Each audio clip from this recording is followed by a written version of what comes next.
Welcome everybody to MogTalk episode 178. Today is August 24th, 2019.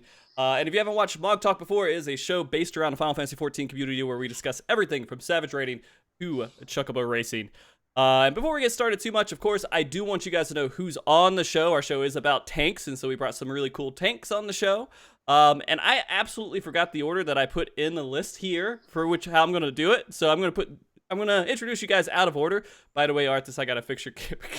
Yeah, I'm a little bit off. It's okay. All right, Arthas, go ahead and tell everybody who you are so they can just kind of know. Yo, what's up, man, guys? Arthars, on Sagatinus now, playing on NA time. So nice to meet you guys again. Yeah, NA time. It's so you're always going to stay NA now. Yeah, I'm an NA now. Okay. All right. Yo, the cam looks a little bit better, right? It does. I'm not sure what you changed with it, but it does look better. I just got to figure out how to get it over into how to resize it right without changing all this other stuff. But I got it. Yeah, all right. because I have to I make it really low res, so the connection is better. So that's what happened. Better now, right? Yeah. Yeah. Now I completely made you disappear, so I got to figure out how to fix that. Oh, shit. But while we're going, can Arthas tell everybody what jobs you play, what kind of experience you have with tanks, just so they have a sort of base point for you? I play all the tanks except warrior. I mean, I do play warrior on my GP characters, but mainly I play Dark Knight and Gunbreaker. Paladin a little bit. Paladin since 4.0. But yeah, I mean, we'll talk about that later. But mainly I play all the 4 tanks, just on stream, mainly Gunbreaker and Dark Knight. Yeah. Okay.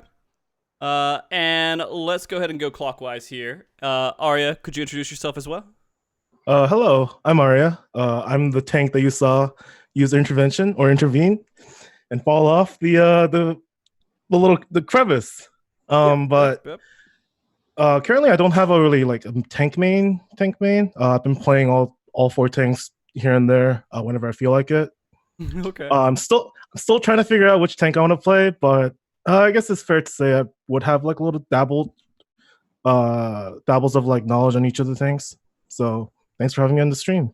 Yeah, no. I think you're going to be the best jack of all trades here. And I just want everybody to know this too. And I'm sorry, I'm trying to fix the camera while saying all this stuff. I want you guys to know, if I was doing a tank show, I would not be inviting myself.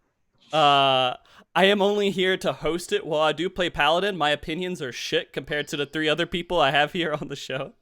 So don't put too much stock into what I say, but put stock into what these guys are saying, especially Mr. Yuki here. Yuki, could you tell everybody kind of who you are? So I'm Yuki. I'm the Gunbreaker mentor for the Balance Discord.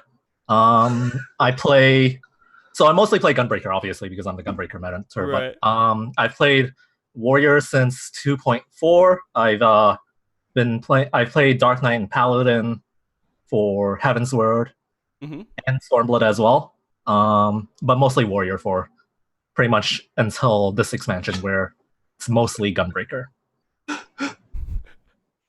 Why is there 2 of me? I'm so sorry. This is the highlight of the stream is me fixing the cameras right now. It was not my intention. Your whole camera disappeared. You are, but your whole thing just completely disappeared. There I am. Oh, okay. Yeah, I had to get you again. The whole thing just went crazy on me. I don't know why. But I think it's better now. I'm so sorry, guys. What a shitty start. Professional podcast host here, but it's okay. I want you guys just to know a little bit about the guests, because we wanted to talk about tanks today, and I got you fixed, by the way, Arthas. You're good. Yeah, I just want you to know you're good. You're good.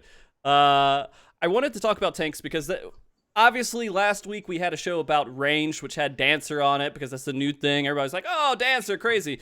The other new thing, of course, was Gunbreaker, right? And everybody was excited to see that. And I figured it would be good to just go ahead and knock that out as well, because it's something new and interesting to talk about.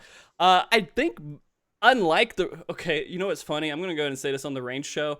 While we had that, part of the discussion was why ranged are upset.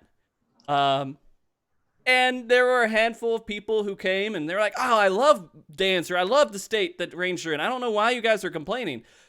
Guys, you have to understand you can casually and enjoy any job in the game. But after you start playing and hammering into it, you start seeing these little finer details of why you don't like it. And that might be similar to the conversation we're having today. But I think overall, in comparison to range, tanks are pretty content, aren't they? Yeah, somewhat. Yeah, I would say so. Yeah, I'd say everyone except warriors. except for Arthars with a smirk on his face over here. Yeah, I was about to say warrior. Yeah, Yeah, warrior warrior. is horrible. I mean, they are good. They're all balanced. But when I say horrible, I say compared to the other three. Mm-hmm. You got 4 jobs, right? 4 tanks, right? You know, range only got 3, and range got very specific identity. Mm-hmm. All the 4 tanks are kind of set out to do. All of them are set out to do the same thing. They can do off tank. They can do main tank. They can do DPS. They can all do DPS. But then warrior got this little bit that just makes you. I don't know. Warriors are lacking in a lot of departments. And then like they get it out for some fight specific stuff too later on. Kinda. It's like in the purgatory currently. It's just like it wants to be it wants to be good, but it's currently in the not so great state. I mean, there are people in the community who say that's justified, right? For Warrior being absolutely ridiculous for how many expansions in comparison to the other tanks. Like that doesn't mean anything. Okay, fair. They are still ridiculous. As a tank, the DPS that tanks are doing with or going into best in slot, or if you're already best in slot, tanks are still doing good DPS. It's still fun to play tank and try to do DPS. But all the other 3 tanks are catching up. And in some of the, in some fights, warrior ends. I mean, kill time, right? End of the day, warrior is about kill time, right? Mm-hmm. Now it's all about when do you end the fight with 7 fell cliff inner chaos, right? So it's still you will still see really good DPS. Like you see Xenos warrior. Like I play warrior on my JP characters. Now, granted, my gear is not as good as warrior, but there are checkpoints that you feel that you know how much you should be doing. Same for every other job. Mm-hmm. Now, like for example, on Titan, warrior is extremely good for Titan phase 1. Extremely good because that phase naturally ends with an inner release. It just do good DPS, right? But there's so many things, like Aria said earlier, that warrior lacks. Like for example, chat knows, everybody knows some of these things make or break. A lot of people used to say warrior is very easy, right? Keep on fell cliff 10,000 times, right? Then you do good numbers, right? Now it's not like that anymore. Although the playstyle is the same, but because only warrior have this unique playstyle that I say unique, make it sounds like it's like over the top, but it's actually still the same shit we've been doing the last 5 years. The Storm's Eye. This Storm's Eye now makes the difference whether on warrior you do very good or you doing good. Whereas the other job, I think you have a very more specific rotation or specific priority. It's still the same, right? But okay, we can go into detail. Different. We can go into detail later. It just makes it different, yeah. But okay, so warrior is the only one that's kind of fallen a little bit short in comparison of all the tanks. At least noticeable when you're playing at a high level. When you're playing casually, it doesn't matter at all. No, you just have to. You have to be a good player, and you will do better than other people at that tier of play, I guess. If anything, play warrior if you're playing casually. It's just so much easier to do damage on a warrior compared to everything else. Like, to do acceptable damage. Oh, yeah, so you don't get kicked out of the group for... Yeah. Right. Yeah. Because toxic elitists are constantly kicking people out of groups. Oh, obviously. Yeah. Another conversation, another show. So, I guess... It was interesting to see them adding in the 4th tank, because how many other jobs or roles are there 4 jobs in and just melee, right?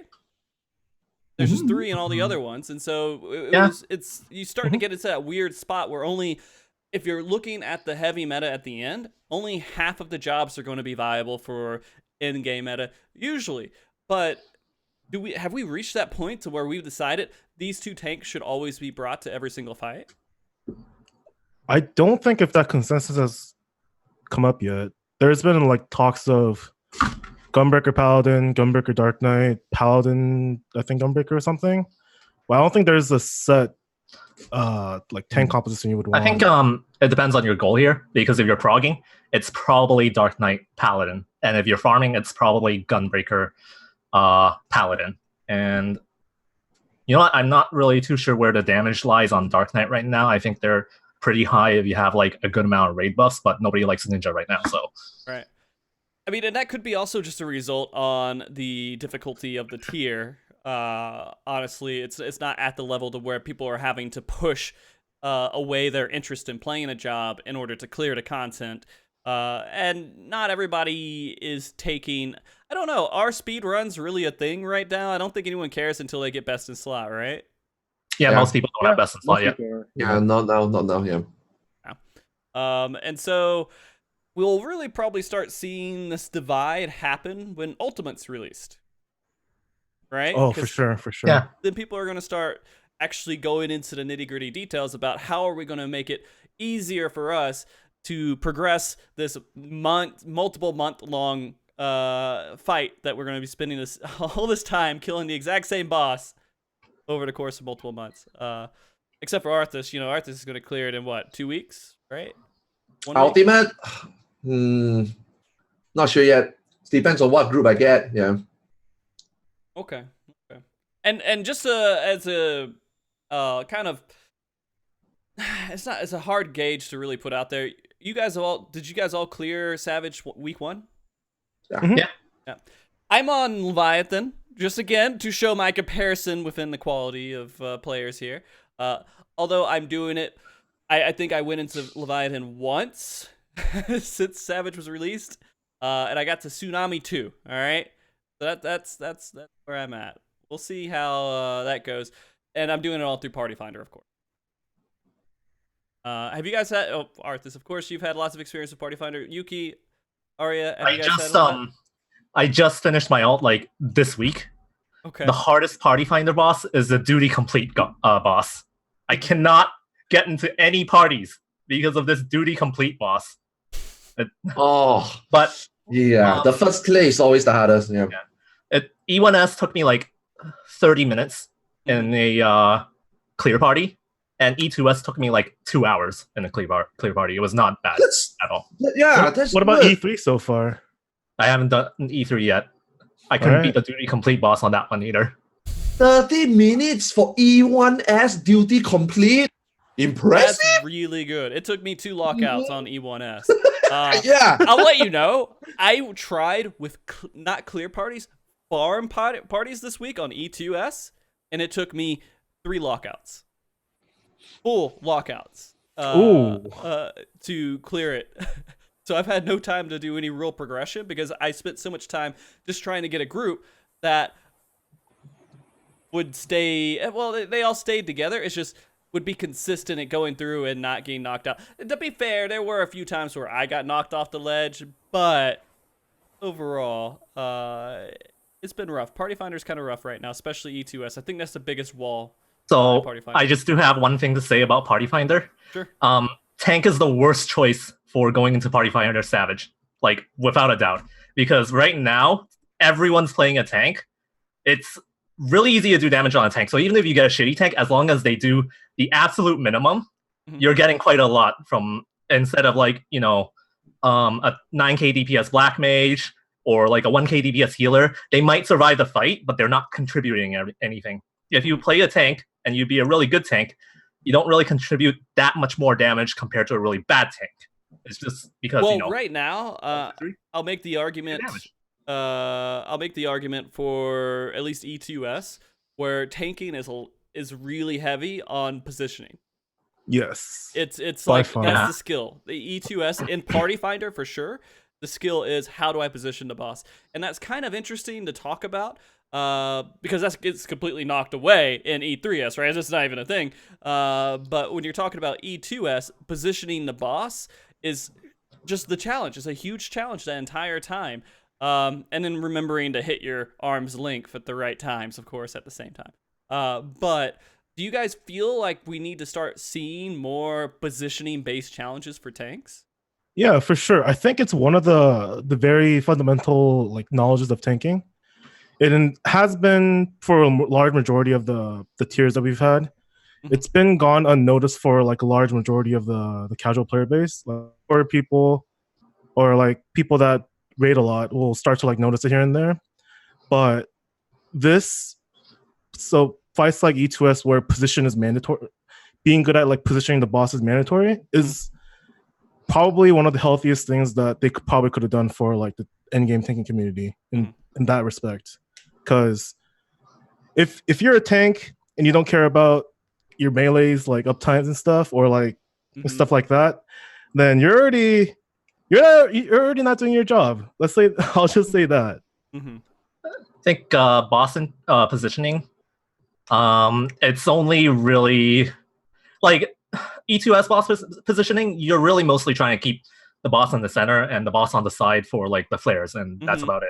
But like if you do Titan, then there's a little bit of positioning like stuff going on around there to get at uptime and everything like that. And I feel like that's the only fight this tier that is actually any sort of challenge for a tank, because like Savage overall as a tank doesn't seem to be it seems to be like downgraded in terms of difficulty as a tank, like severely.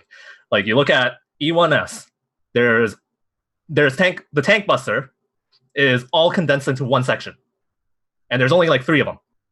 You look at E2S, the tank busters like can barely kill you. So you hit one cooldown and you're done. E3S, there's like 4 tank busters. E4S is the only one where you get a lot of tank busters. There's a lot to do as a tank. Everything else is kind of like you kind of snooze through it. Well, I will say E1S, I died to the first AoE more times than I died to a tank buster. I don't think that's your fault. I hollowed ground every time. I mean, I just screw it. I'm not going to put it up the risk because it just takes every healer by surprise. I just don't deal with it anymore. But I don't know. I would kind of argue to the fact that E2S and E1S does have some difficulty with positioning because that's a higher tier skill, I think, than doing rotation and everything else. So people don't think about it. Right? They don't put the thought into it. And those fucking dodgy boys in E2S that you're trying to avoid while tanking and then not pull the boss out of position and kind of, I got it down, but it has a challenge to it, right? It's something you have to overcome as a tank. While remembering, that second sneaky little knockback in E2S, right? And so you're doing all this stuff and you have to remember this arm might pop out with a black laser that's going to knock you off the board. You might not know. And so overall, the average from like mid-core, not like the super high tier, amazing players will have issues with it. But the average tank, I think, will have a lot of it.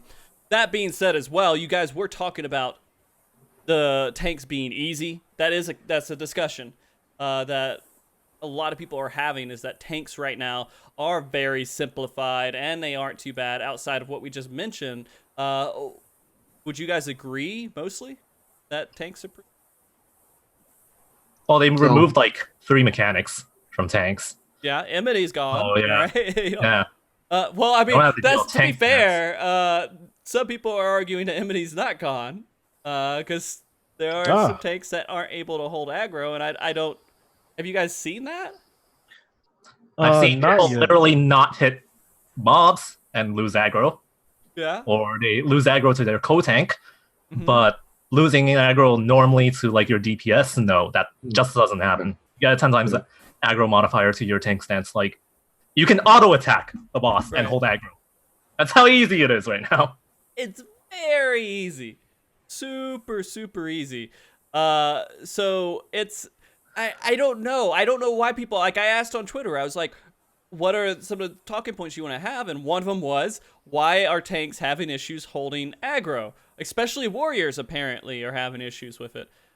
Oh, warriors should have the least amount of problems on that. Yeah. It's just Like, look quote at- it's just quote problem. I think Yeah. the key problem is just quote problem. Some gear difference, especially if you play Gunbreaker, you will lose it. You will need to either as a sub tank, right? Mhm. Aggro is more troublesome than before.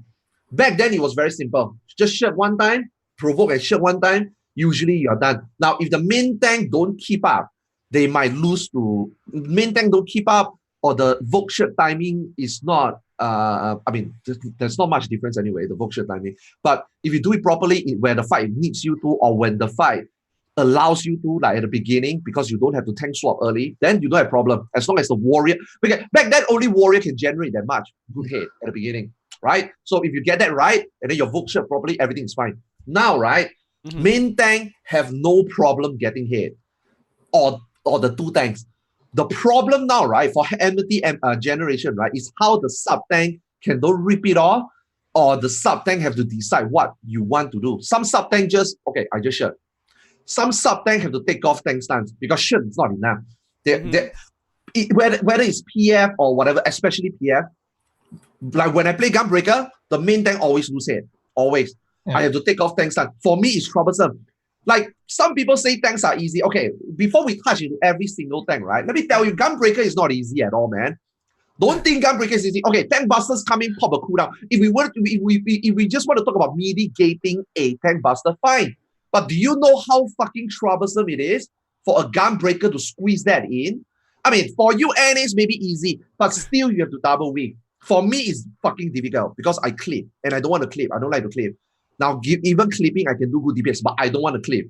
But when I compare that to a Dark Knight, when I compare that to a Warrior, I play Warrior. When I compare it to a Paladin, easy. Okay, not easy, easier, right? For Gunbreaker, it's not easy, man. Let me tell you. Pressing a reprisal. That's like the only thing that's hard about Gunbreaker, though. It's like hitting tank cooldowns is the only thing hard about Gunbreaker. Everything else about Gunbreaker is actually really, really simple. No mercy window, really... no mercy window, Nashing tank window. Yeah. We'll talk about that when we go into Gunbreaker. Sure. Yeah. It's not that straightforward, man. I mean, playing a good Gunbreaker is not as straightforward as you think. Every tank job, I think, has got a catch to do really well. Now, overall, like Frosty said earlier in the show, right? Or like Yuki said in the show, when you go into a park, when you expect what a tank can do and what a tank will do, the difference is whatever compared to a DPS, like doing a 9k DPS versus a 14k DPS, fine. But for tanks, man, even for Warrior, right? Even how simplified people say Warrior or Dark Knight is, right? There's a catch to that much more, that little more, which then makes the difference, which can help, you know? I mean, and just getting a good rotation in with some of the things like, and again, I keep going back to E2S because I've had 3 lockouts of it recently this week, and I had a lot of time to think about this fight. When you're moving the boss, like, oh, is he going to move when I actually go over there? How do I keep up that uptime? How do I angle him in the right way so the melee can hit him? And all the little tiny things add up, and you don't start thinking about these things until you get further into doing the fight, I guess, over and over and over again, not just getting that single clear. But I think there is a lot that all the tanks can do and can do better and make everyone's life easier. The minimum skill to clear Savage is not requiring these things. So, you can play basic tank with doing your basic rotation and doing catching the tank busters and the little things that help out. Just, oh, we're dying to this AoE. Maybe healers want a Divine Veil here, right? And so there's small things that you can do, and you can get past most of it. But I think there is still a lot of depth to tanks that isn't being discussed because it's not required. Does that make sense? For sure. Yeah. And I have fun, and I think there's different environments for tanks too. There is a party finder environment, and then there's a static environment. Static, everything's whatever. We communicate. We know exactly what we're gonna do. We have this locked down. Party finders, you're like, how do I fix everybody else's fuck ups? Right? How do we still clear with assuming they're gonna do as minimal as possible and we're gonna have the worst experience? And I find that enjoyable because I like going out there and finding the ways that I can still clear the fight. And carry so in my own way, however I can, even though there's tons of stuff that I mess up and I can do better. But I feel like having the ability to try to do that, I start exploring the different things that may be overlooked if you're just in a static and you're all coordinated and knocked it out.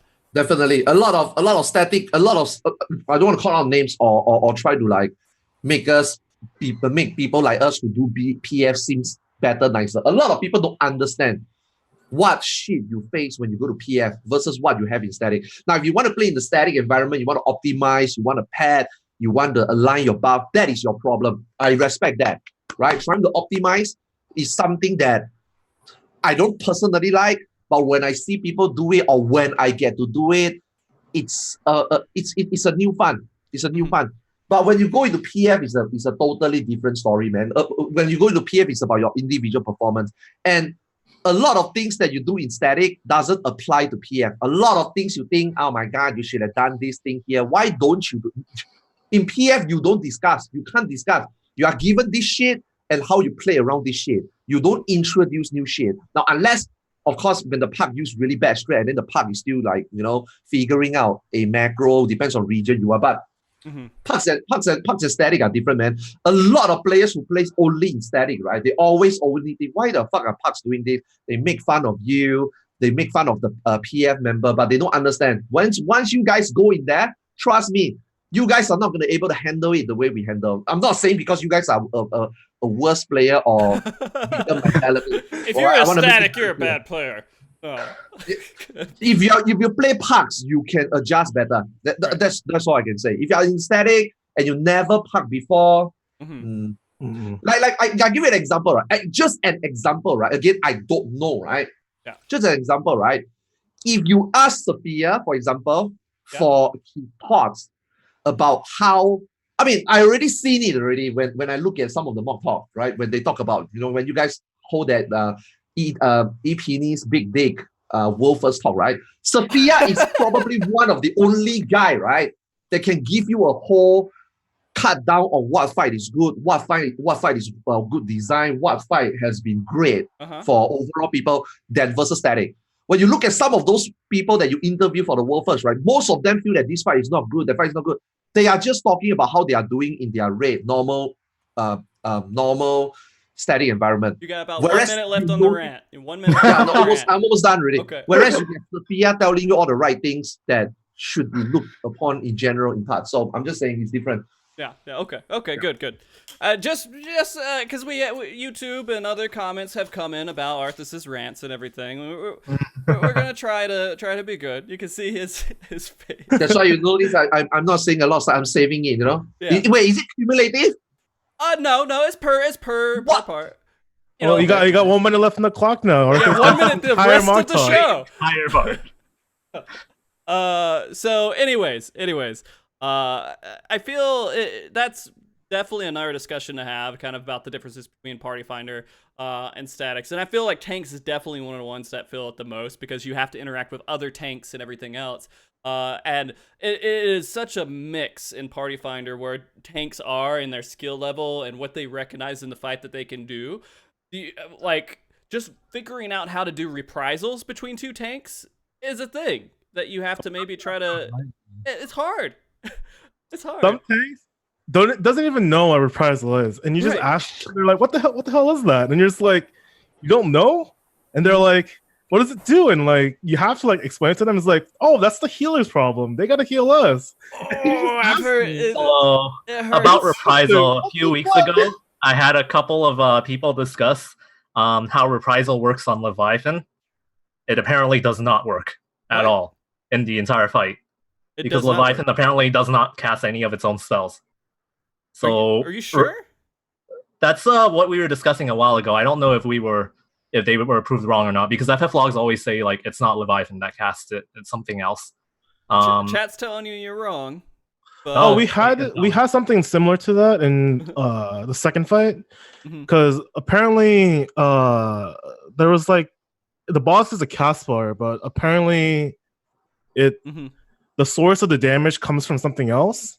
So we were testing that the other day, and we figured out that reprisal actually still works. I think Okay. FF Despite logs the might source have being issues so or different. something. Yeah. I'm not sure. Like Titan, okay, I hear this a lot of times, right? For me, I don't give a shit whether it works. For me, I just use it to make me feel better. But since we are talking about Reprisal, Yeah.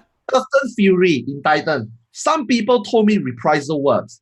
Some people told me Reprisal doesn't work. Some people told me Reprisal work on the hit and the dot. So what the fuck? Does it or does it not work? Now, here's how I look at it. If I can put it on, which I do, yay, it works. If it doesn't work and I forgot to put it on, it doesn't work. That's why even if I don't put it on, it's fine. This is how I just convince myself. But since we're on the topic, does it actually work? Then it should, right? It should. Okay, there is one thing that definitely does not work on, and it's like all the percent HP AoE attacks in E1S. Oh, yeah, for sure, Okay, yeah. and that's one problem I have with the fight design of E1S is like it's the first fight of this expansion.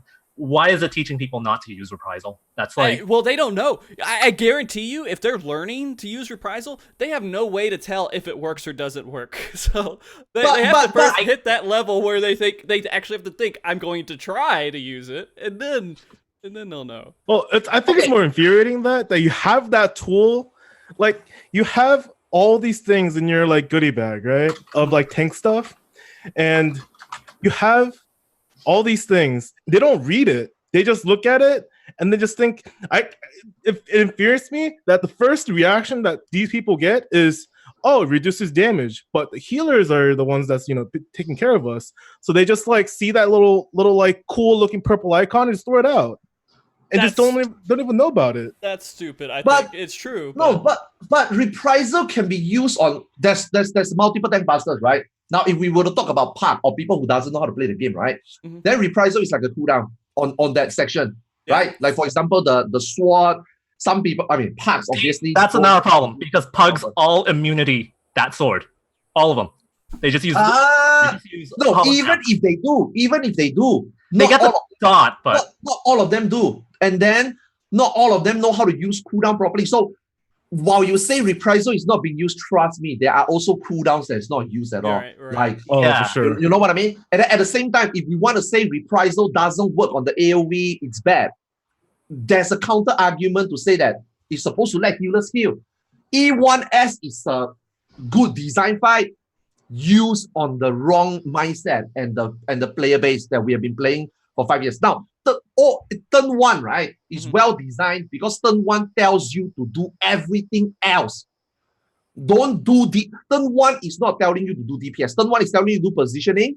Turn 1 is telling you to respect content, go out, bait your shit properly. Turn 1 is to tell you to heal properly. That AoE, that is percentage based, heal properly. Turn 1 is to tell you to do everything we don't want to do, which is to do more healing, which is to do more cooldown, which is to do more less DPS, more mechanic. Because that's why Park fails so bad. That is why Park fails so bad. Healers don't even know that shit is percentage based. Is it because they don't know their job? No, because they don't never deal with percentage based before. Well, they don't think about it. They think about, hey, there's damage that's going out. I'm not reading the guide. I just know that's AoE damage that's happening. I'm not analyzing how that ability works. I'm going in and I need to counter this. Eventually they might figure it out, but at first, when they're progressing through the fight the first time, like when you guys progressed, did you know it was percentage based? Maybe? Once we get wrecked by auto attack and shit, we know. But like, okay. Do you know how the AoE damage triggers me? The AoE damage, right, is a pure example of Square Enix introducing please fucking cure mechanic, pure healing to healers. Healers doesn't know that. When the AoE goes off, a lot of these healers stupidly just cast a cure tree or cure people. They actually don't need to cure the whole party. As long as they are topped off, they don't die. All they have to do after the AoE goes off, heal a tank. Then after that, if you want to use your hot, or then you feel magnanimous and you want to use a medic card or you want to use a cure tree, then cure the party. Your priority after the AoE first thing is to heal the main tank. That's it. A lot of people don't know that, but with their normal understanding, it's an AoE damage. Let me just kill everybody off. Wrong. It's wrong. Is it because the mechanic is bad? No. It is a fucking wonderful mechanic. For me, it's a brand new AoE introduced to this game. Okay, it's not brand new, but you know what I mean? It's like a first step. First turn, Shadowbringer, everybody comes in. It's a new mechanic. I think it's interesting because it teaches the healer how to heal AoE finally maybe differently than the other 9,000 AoE you deal with. You know what I mean? I think it's good, but people just don't understand. I agree. Yeah. I agree, and I think that that's why I use hallowed ground. That's why I say super polite. That's why what Yuki said. Park using inbound for the spear, that is bad for Park. You know why? The very last AoE plus bleed before the second meteor, good luck tanking that in Park. When you get the dimensional shift, you get the auto attack, you got the bleed, you're gonna die. 90% of the time you're gonna die. Now Yuki maybe doesn't know that because Yuki I actually don't because I've never seen that. Exactly. I haven't seen that in pugs either. 30 minutes on the Park E1S clear deal. Do you know how long Park used to talk on positioning? NA put marker, everybody stand. And after that, Delta skill marker, Delta attack marker, everybody stand. Oh shit, which pair am I on? Dude, your pair is the Delta attack quadrant. Oh, but where is my quadrant? What the fuck? You just stood in it. Where do I bait? Where do I go? People go northwest to southeast to east to north. And dude. And then after they fail, they put a marker again. They stand in the position again. They do it 2 times. And then when they ask the position, the Delta attack again, they stand. And after that, they ask the pair, they stand again. They spend at least average. I stop watch. Okay, they take at least 7 minutes average. Okay. Yeah. Okay, just for Well, you know what this sounds like? It just sounds like Arthars and Yuki just needs to get into that E1S party together, and then just we'll make hopefully things balance out. You know? No, you guys need to get in 2 different E1S parties and do it with completely random people you don't know. Then you get the experience. Like having a co-tank with somebody that you don't know it's an experience in its own. All right. A lot of party finder cut topics here. There's 2 other topics I wanted to get into before we get into the job roles. The other one was the big announcement, which we hit on a little bit, which was the off tank and the main tank kind of mindset of there isn't an off tank job. There's jobs that can off tank and main tank on every single one. And if you place that consideration in what they said towards all the different jobs, do you believe every single tank successfully does off tank and main tank, or does it not even really exist as a thing that you got to worry about anymore? Because whether you're main tank and off tank and you're doing the same stuff, right? Or what's your thoughts? So we always First, okay. Go ahead, Aria. Oh, go ahead. No, go ahead. Okay, sure. So we've always kind of determined main tank and off tank as main tank is the guy who pulls, off tank is the guy who doesn't. So because nobody has aggro issues anymore, there's no weird opener you have to do for main tank anymore. You can just do whatever you want. I guess people want to say Paladin is off tank, but it's still not really doing anything that that makes a bigger advantage over everything else. So it's pretty successful. Gauge, I would say, I mean, every tank can main tank and off tank, obviously. Like Yuki said, once the opener hit enmity that the warrior had before, now it's no longer there. Now you just shield up. Done. All the hit you need. When you start doing your proper opener, even if you don't do your right opener, you will get hit. Again, just pull up a provoke. Yeah, you can just provoke. Yeah, that also works. Just pull up a provoke. It's not a meme anymore. Now, I think as much as everybody can main tank, I feel that Paladin and Gunbreaker shouldn't, just because of the tools they have. Like Paladin is on the wrong foot the moment you pull. Now, of course, you might say, but it doesn't matter because the first 1 minute before you get 50 gauge, there's no tank buster anyway. What do you need that pre-Sheltron for? Like raw intuition or every PB and everything where you can already use at the start of the pool, right? But just on basic mechanics like this, I still feel Paladins Paladin there's not a lot of Paladin cooldown. Paladin only got 2 cooldowns on pool. If you think about it, they don't have Sheltron, whereas every other tank have their Heart of Stone, have their TBN, have their raw intuition. All they have is actually Sentinel and Rampart. That's it. Now, does it really matter? Sheltron you'll always have in the parts that you'll need, though, even for heavy. So I think you can still count Sheltron as one of the cooldowns that they have, even though it cost gauge. But see, here's the next step. No. Here's the next step. What happens if you die mid-fight? You lose it.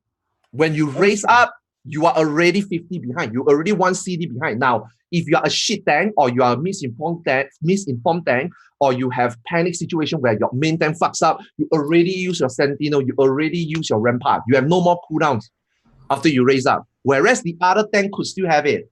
Paladin doesn't.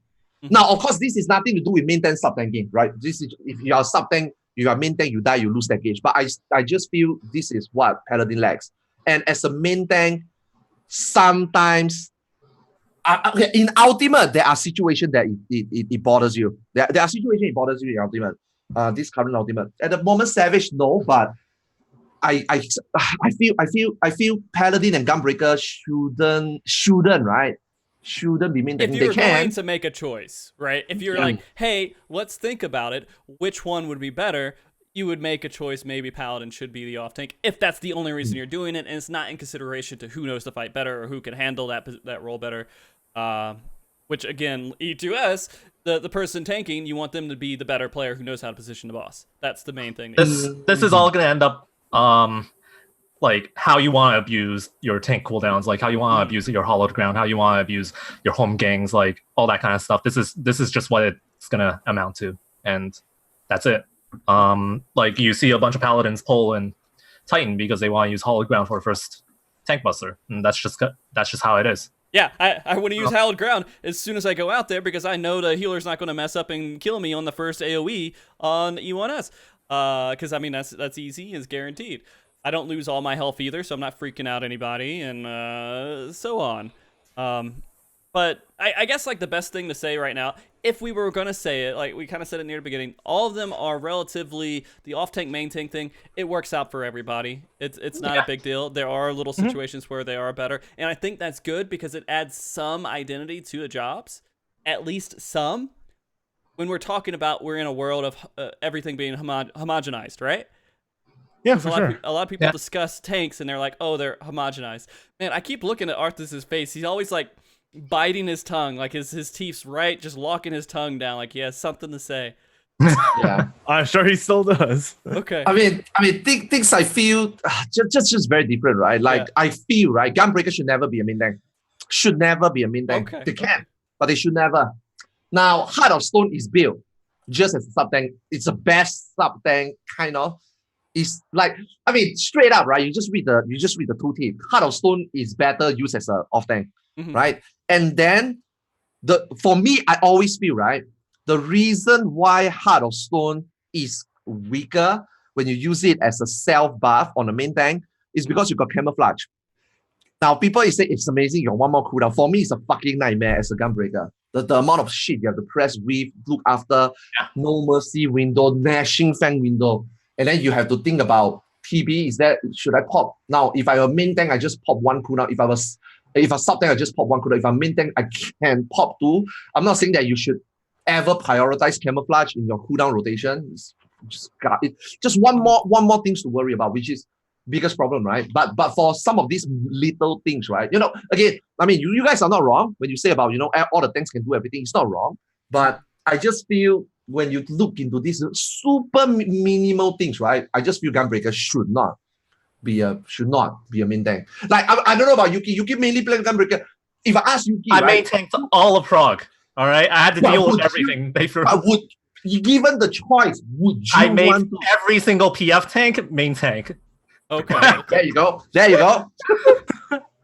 Honestly, yo man, I didn't want to move when I'm doing Gnashing Fang combo. Okay, I didn't want to like hit so many cooldowns on myself. I'll just hit Rampart for the shit, like double buster. Or honestly, or E2S and nothing else. I don't want to hit more. Okay, Aria. Combo thing. I don't think Gunbreakers should ever be like main tanking when gnashing combos up, because moving the boss while still trying to hit things like off cooldown, that's a nightmare and a half. There's gonna be times where the boss is just roar banding back and forth that you can't really control. I remember in Titanium specifically. Well, this is like kind of like not in Savage, but there was a part in the fight I forgot, but your gnashing combo comes up and you have to move the boss. So some tanks just completely neglect uptime and then just move the boss so people can do their mechanics. There are some tanks that move like weave back and forth, and so the boss is not like, you're not really breaking the tether either, because like your partner's also trying to get uptime. So it just causes a nightmare for a lot of people when Gunbreakers have to main tank when they're in Gnashing combo phase, and that's every 20 seconds too. So yeah, it's crazy. Okay, so that makes sense. I will say in Party Finder, if I start up, I don't even talk about it, because when I try to, I'm like, hey, do you want main tank? They don't respond to me. They don't interact. They don't talk. That I don't exist. I just see if they have tank stance on and where they're putting their position, and then I'll know if they're main tanking, and I'll just do whatever the fuck else, right? To all the Gunbreaker mains out there, before you enter instance, right, make sure you take out your tank stance. Yeah, sometimes people just assume. And when they assume, I'm like, no, I last minute take it off. And then when I was taking the time to take off the tank stance, when NA do their traditional number 1 marker positioning, because I'm taking that half a split second to take off tank stance, they are already standing in the off tank position. Then I'm like, Yep. All right. Do you feel? I guess we're actually the conversation I was trying to lead towards was the homogenized tanks currently. Do you feel like they went too far, or did they go just far enough, or are tanks kind of in that position to where they still have their interesting bits, even though there are a lot of things that kind of get cross-referenced between the 4 different jobs? So this is something I have a lot of notes on. Oh, okay. All right, go ahead. Yeah. Right. So no. This is like one topic that I've always like said. I hate. Okay, so hate is a strong word, but I really, really dislike the direction of the new direction of the tanks that Square is currently going towards. Mm-hmm. So, from our like previous knowledge, warriors, they're known as like the HP sponge tank. Like they have their tankness naturally comes from the amount of HP they have. That's kind of gone now. It's only true when you have Thrill of Battle up currently. Mm-hmm. So, and that's like the only thing that gives you an edge or gives your HP an edge over all the other tanks. Okay. And they were known as that DPS tank with like Felcleave, and that was like one of the unique abilities that they had. I feel like pre Shadowbringers in a way. So Felcleave was like the strongest thing, and all the tanks basically wanted something that could act as their Felcleave, right? But now, if you look at it, almost every single tank has their own version of Felcleaves, if not stronger. Yeah, I got Holy Spirit that I spam over and over and over, and then Giant Sword jumps out of the ground if I can remember to do it every single time at the end. Yeah, and then so like Warrior, while I think in the preliminary phases, people were looking at Warrior and they were like, oh my god, they're like Nascent Flash. That's amazing, right? Everyone's just looking at things on paper and like saying that's amazing. Nascent Flash, in practicality, I think it's like one of the worst worst stuff you have to use, because you either have to use raw intuition, right, or you have to use Nascent Flash. Nascent Flash is only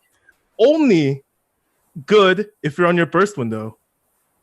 Otherwise, you're not healing. You're not really doing anything. Like the healer can just top you off, whatever. But Nascent Flash in itself, it's interesting as like a cooldown that you can use on your co-tank. But as a main tank, that's like a very, very useless cooldown. Like 100%. Unless it happens to line up in a way that your like burst is also happening along the same time. Mm-hmm. That's when either it's inner release or it's your off inner release, like inner chaos combos that you're doing. But other than that, like Warrior kind of like lost their throne in terms of being like the most flexible tank, I would say, among the 3. They lose the most. Yeah. And then we move on to something like Dark Knight. I think what made Dark Knight very, very fun to play was one ability, I think. I'm not sure if a lot of people can agree with it, but Blood Weapon was definitely one thing that made Dark Knights really, really fun to play. Because how it adjusts your like GCDs. Mm-hmm. And it also gave like mana based on like whatever weapon skills or off globals that you used. Mm-hmm. So like that made it really, really fun in terms of like how to play Dark Knight, which is understandably why they changed it, because of Delirium. Delirium basically is an inner release for Dark Knights without the, I guess, guaranteed direct hit crits, and it just basically gave Dark Knight like an identity that only the warrior should have. Okay. That's how I feel, at least.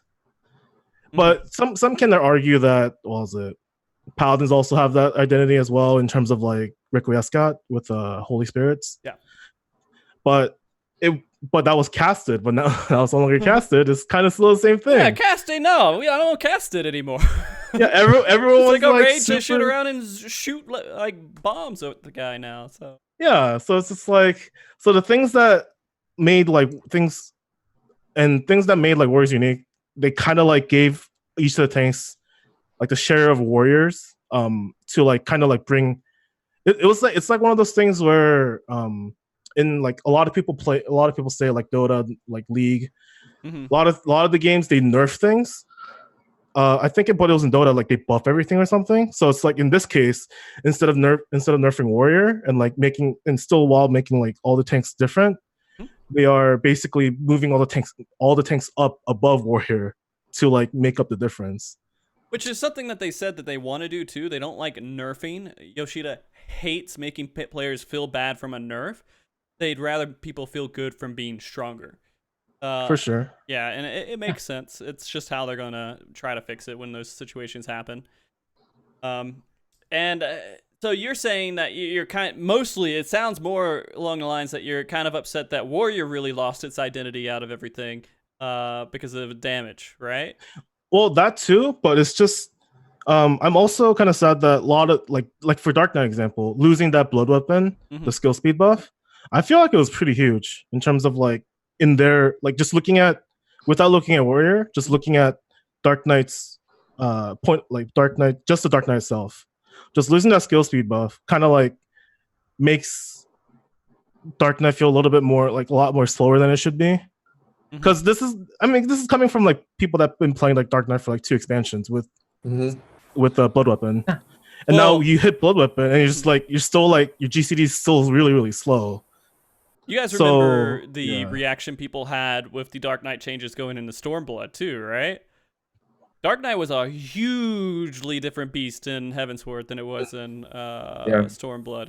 Like it went into kind of like a very simplified version because it was the skill tank. That's what I think Dark Knight was kind of considered as the skill tank and making decisions on which ones you're going to combo with how you're doing your abilities. And I feel, of course they're going to kind of step that down, but I don't know. Difficulty-wise, it didn't really change too much going into Shadowbringers. Did it really, or was Blood Weapon really that much? It depends on how you look at it. If you look at it just like by itself, playing Dark Knight, then this difficulty like actually went down a lot. But if you look at it playing Dark Knight inside a raid environment where you have to do like sort of timing with buffs, then it became a lot more difficult in that sense. Yeah. Okay. I think. I mean, Dark Knight is just a full revamp, right? It's different. Yeah. It's different. I think. I mean, no one will deny that Dark Knight is the most fun in Heavensward. Dark Knight is also quite fun in Shadowbringers, just not justified, right? But this version of Dark Knight, I think, is the best middle ground they can come up with. The buffs, the side, like Dark Knight is the only job at the moment, right? When you want to talk about playing well or better, lining up stuff, again, this also doesn't really apply anymore because Trick is now no longer niche. But Dark Knight, right? You can just press your so-called buffs, attacking buffs kind of irresponsibly now compared to before. Because right now, Blood Weapon, right? Like Aria says, the only thing that Blood Weapons do is to give you 600 MP and 10 gauge. That's it. Now, even if you are losing uptime, like if you have to, for example, if you have to go back to the platform for Titan and then you have Blood Weapon, you are not going to hold Blood Weapon so that you can get 5 melee combo in. If you finish your 3 melee combo, you have to go to the back, you pop a Blood Weapon, you can act if you want to, not recommended, you can unman 5 times. Your Blood Weapon is still fully utilized. You still get 3000 MP, you still got 50 gauge.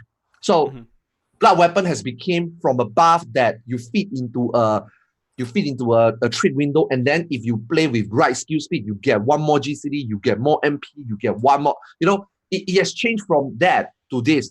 And then for Delirium, it's just, again, for Delirium, compared to a Fell Clip. Now, I'm not saying that you should miss 1 Blood Spiller, but let's just say if you miss 1 Blood Spiller, it's not the end of the world compared to what a Warrior is. Warrior, you miss a Fell Clip, which is direct hit and crit, guaranteed. Whereas Delirium is just, it might crit, it might direct hit, it might not. But, for like Dark Knight right now went from I have to squeeze everything perfectly to I could not squeeze everything properly, but as long as things fit in, it works. That's why Dark Knight now is like, you know, on paper it's the weakest DPS, but like for fights like Titan, for example, right? Turn 4, right? Dark Knight is like the tank that worry the least about losing something. I mean, losing something is always bad, but Dark Knight is the one that worry the least losing something, which then makes Dark Knight actually extremely consistent in Titan on the average level, right? On the average or even above average level. Unless you, I mean, if you play perfectly, then obviously Gunbreaker will be top, Warrior Q time will be top. But Dark Knight is the one tank, right? Like actually super comfortable. Whatever the fight is, however the fight is designed. You know, that's what I feel. Now, Warrior lose the most because whatever Warrior have now, Warrior already had before. If anything, right, having Storm's Eye is still it's a problem. Why is Storm's Eye still a thing? Why are other 3 tanks not having to worry about? I mean, don't tell me Darkseid. Darkseid is not a bug. I don't even know what Darkseid needs a gauge. Darkseid, you will never drop Darkseid. Okay, whoa. I shouldn't say that because Pucks already lose it. Pucks won't lose it since they don't even have it, right? But Darkseid, you don't lose it. Why can't I be 40 seconds? Why can't I go up to 1 minute? So many weird things. They keep Warrior the way it is when they were good. But now keeping them the way it is became not good. Like, so how many people actually miss Unchained? How many people actually miss Defiance? I do. I really miss it. It's part of that clutch moment that Warrior can have in dungeon or even in prop. There are some time inner beast times 5 just works, just helps so much. A lot of people don't understand that. Now, Unchained, obviously, usually mostly for hate, but now it doesn't matter. But they lose so much, man. I would say losing Defiance, Unchained, and Inner Beast, right, is losing 25% of, 25% of what a Warrior was and should have been. Nascent Flash, I totally agree, Aria. Nascent Flash is not as good as Bloodbath. Nascent Flash is not as good as Inner Beast times 5. You know, spam and QHP. To stop you for a second. Okay, I feel bad because you have so many good points, but it's like every single one you have like this huge long essay on. I'm sorry, man. I'm sorry. I just like to talk a lot. I'm really sorry. I know. It's good. It's good. And I like it. I love listening to everything you're saying. To be honest with you, I really do. I just feel bad. I feel bad. And I feel like, you know, we started the whole topic, like we're about halfway through the show and we haven't really touched any of the jobs. Which we may just have a long show. Okay. I still want to say something about I still want to say something about job. Homogenization. Now that every job is basically like the same, you have pretty similar DPS outputs, you have very similar cooldowns on all the jobs across the board. One thing that changes now is that it's extremely easy to say this tank is bad because you can compare them so easily and say this specific skill is lacking compared to this specific tank who has the exact same skill that mitigates more. So now, before when we were doing tank balance, every tank sort of had like a different job to do. Like Warrior, you always pulled with it, and that was something that Paladin doesn't do, so you don't compare them directly like that. Now everything just can be compared directly. Now it's really, really easy to say, hey, this tank is shit because this can't do what this tank can do. Or it just does it worse. Yeah. Warrior is serviceable. Warrior can do everything in the game, but every other tank, all their cooldowns are better. So why would you pick Warrior? You know, that's just what homogenization does. And I mean, it is what it is. I don't know if they will move too far away from it. They do have little things, right? Little just taste of difference, at least, between all the different jobs. But they all, you say tank, you put them in there. It's not like you're saying, I have to drastically rethink how the fight's going to go, and I have to drastically rethink how it's going to work with other jobs or anything. It's just plop in and you're okay. Or at least that's what I feel like, right? And they've kind of achieved that. Yeah, they can definitely do that. It's a love-hate situation. Trust me, I'd like every single job to be very unique and, you know, do different things. I'd rather be ranged tank where I like have something like a illusion that stands there and tanks, and then I swap back and forth and I do crazy stuff. But I mean, the balance in that would be so ridiculous that it would probably never be used for a single fight. You know, I think I just came up with like a really good analogy on this. So here's what tanks are. So, you know, you play those like games that like make you like you know, like those like story like based games where you play and you're making decisions, right? To get to your own like endings. And let's say you have 4 different endings. You have Warrior, Dark Knight, Paladin, whatever. Yeah. So most of their base gameplay, most of the game story is like really, really like similar. And then the ending, it's whatever you do, get that ending, you know, kind of deal. Yeah. So you're doing like, okay, so you want to be magic focused. Then you go into Dark Knight with almost everything still being the same. You want to be physical based? All right, we'll get you into like either Paladin or Gunbreaker, and there's like a little small tree down there too. And you still want to be good, but not as good as the others. Then you get the Warrior kind of deal. You know, it's like it branches out. It's like a story game. And then like at the end, some characters will smile in the cutscene and some won't. You'll have that little bit of a difference, right? And I mean, it's hard to really complain about because I do still think tanks are in a good spot. It would be nice to have more spice. Perfect. They're all pretty good. Perfect spot. Like it sounds like we're like complaining a lot, but on the most like basis things, like we're only complaining about like little like tiny things. Like not a lot of the player base would care about, but we actually are really content with like where the tanks are currently. Yeah, see, look, we already got a comment in chat. Oh wow, Warrior is that bad?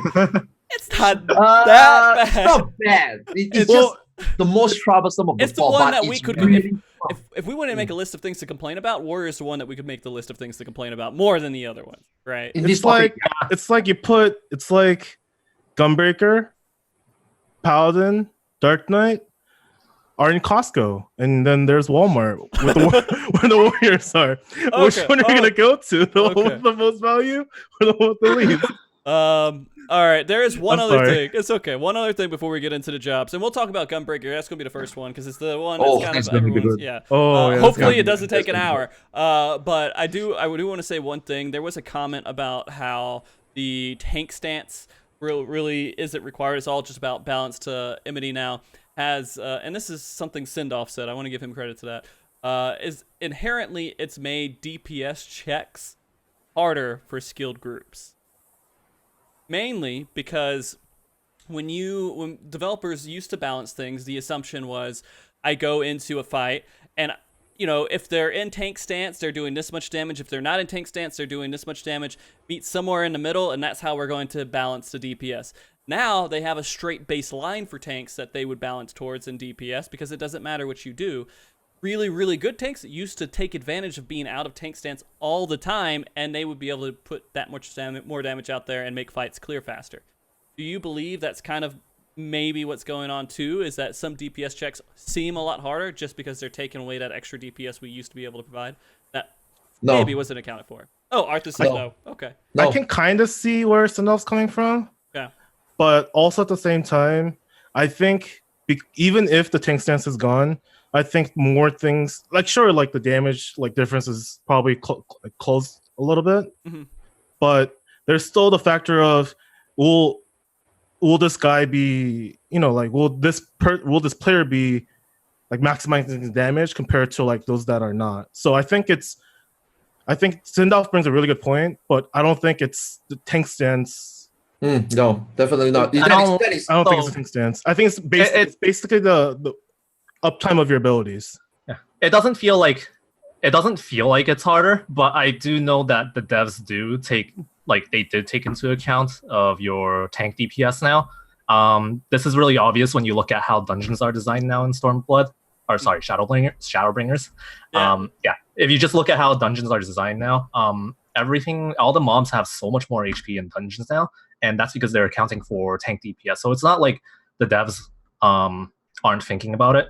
They are. I just don't know if it makes that big of a difference in Savage. I'm pretty sure they did increase the baseline for it.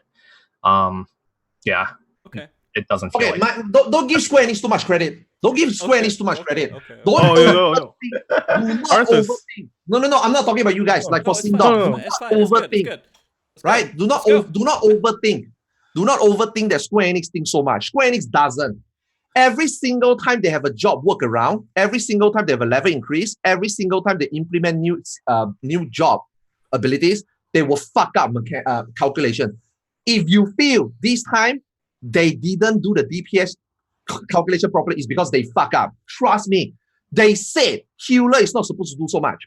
They said tank is not supposed to do so much. Now tanks is doing more in general because there's no more tank stance. Back then, people are doing lesser not because of tank stance. It's because they are stupid. I'm sorry. Because they are not good enough. Back then, they weren't doing the things they were supposed to do. They are not even doing the above average. We are not even talking about full-on no tank stance maximum DPS.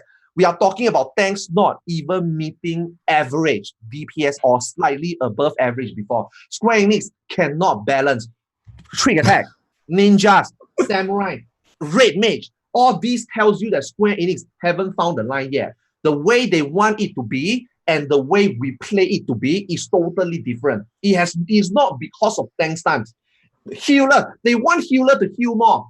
Bro, do you know that you cannot clear week 1, week 2, right? You cannot clear most savage turns, not all, most savage turns, if your healer don't put up above average DPS. We are talking about item level 450 now. We are talking about level 80 now. We are talking about healer should, white mage especially, you should be doing 5k, should.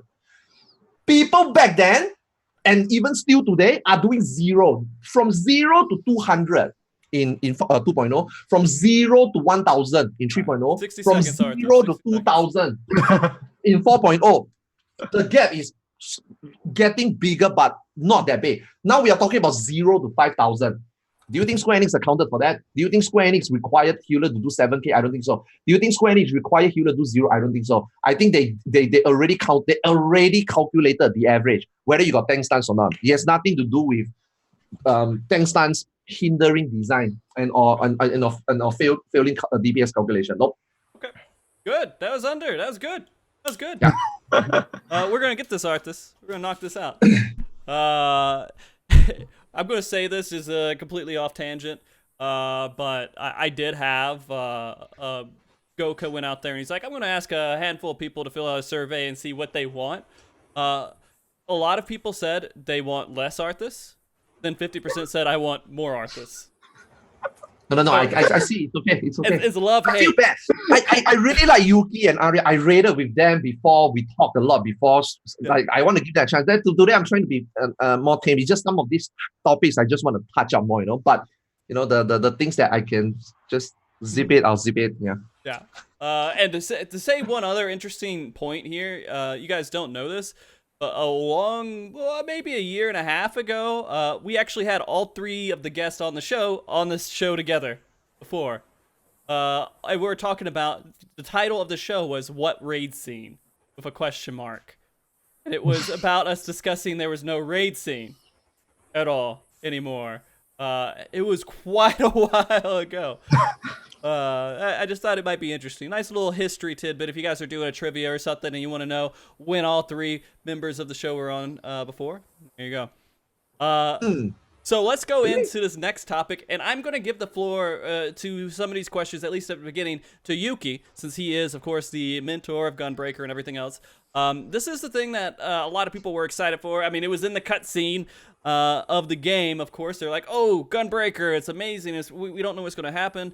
Do you guys feel, Yuki, do you feel that Gunbreaker lived up to the expectations you had when it was first released, or first announced? Sorry.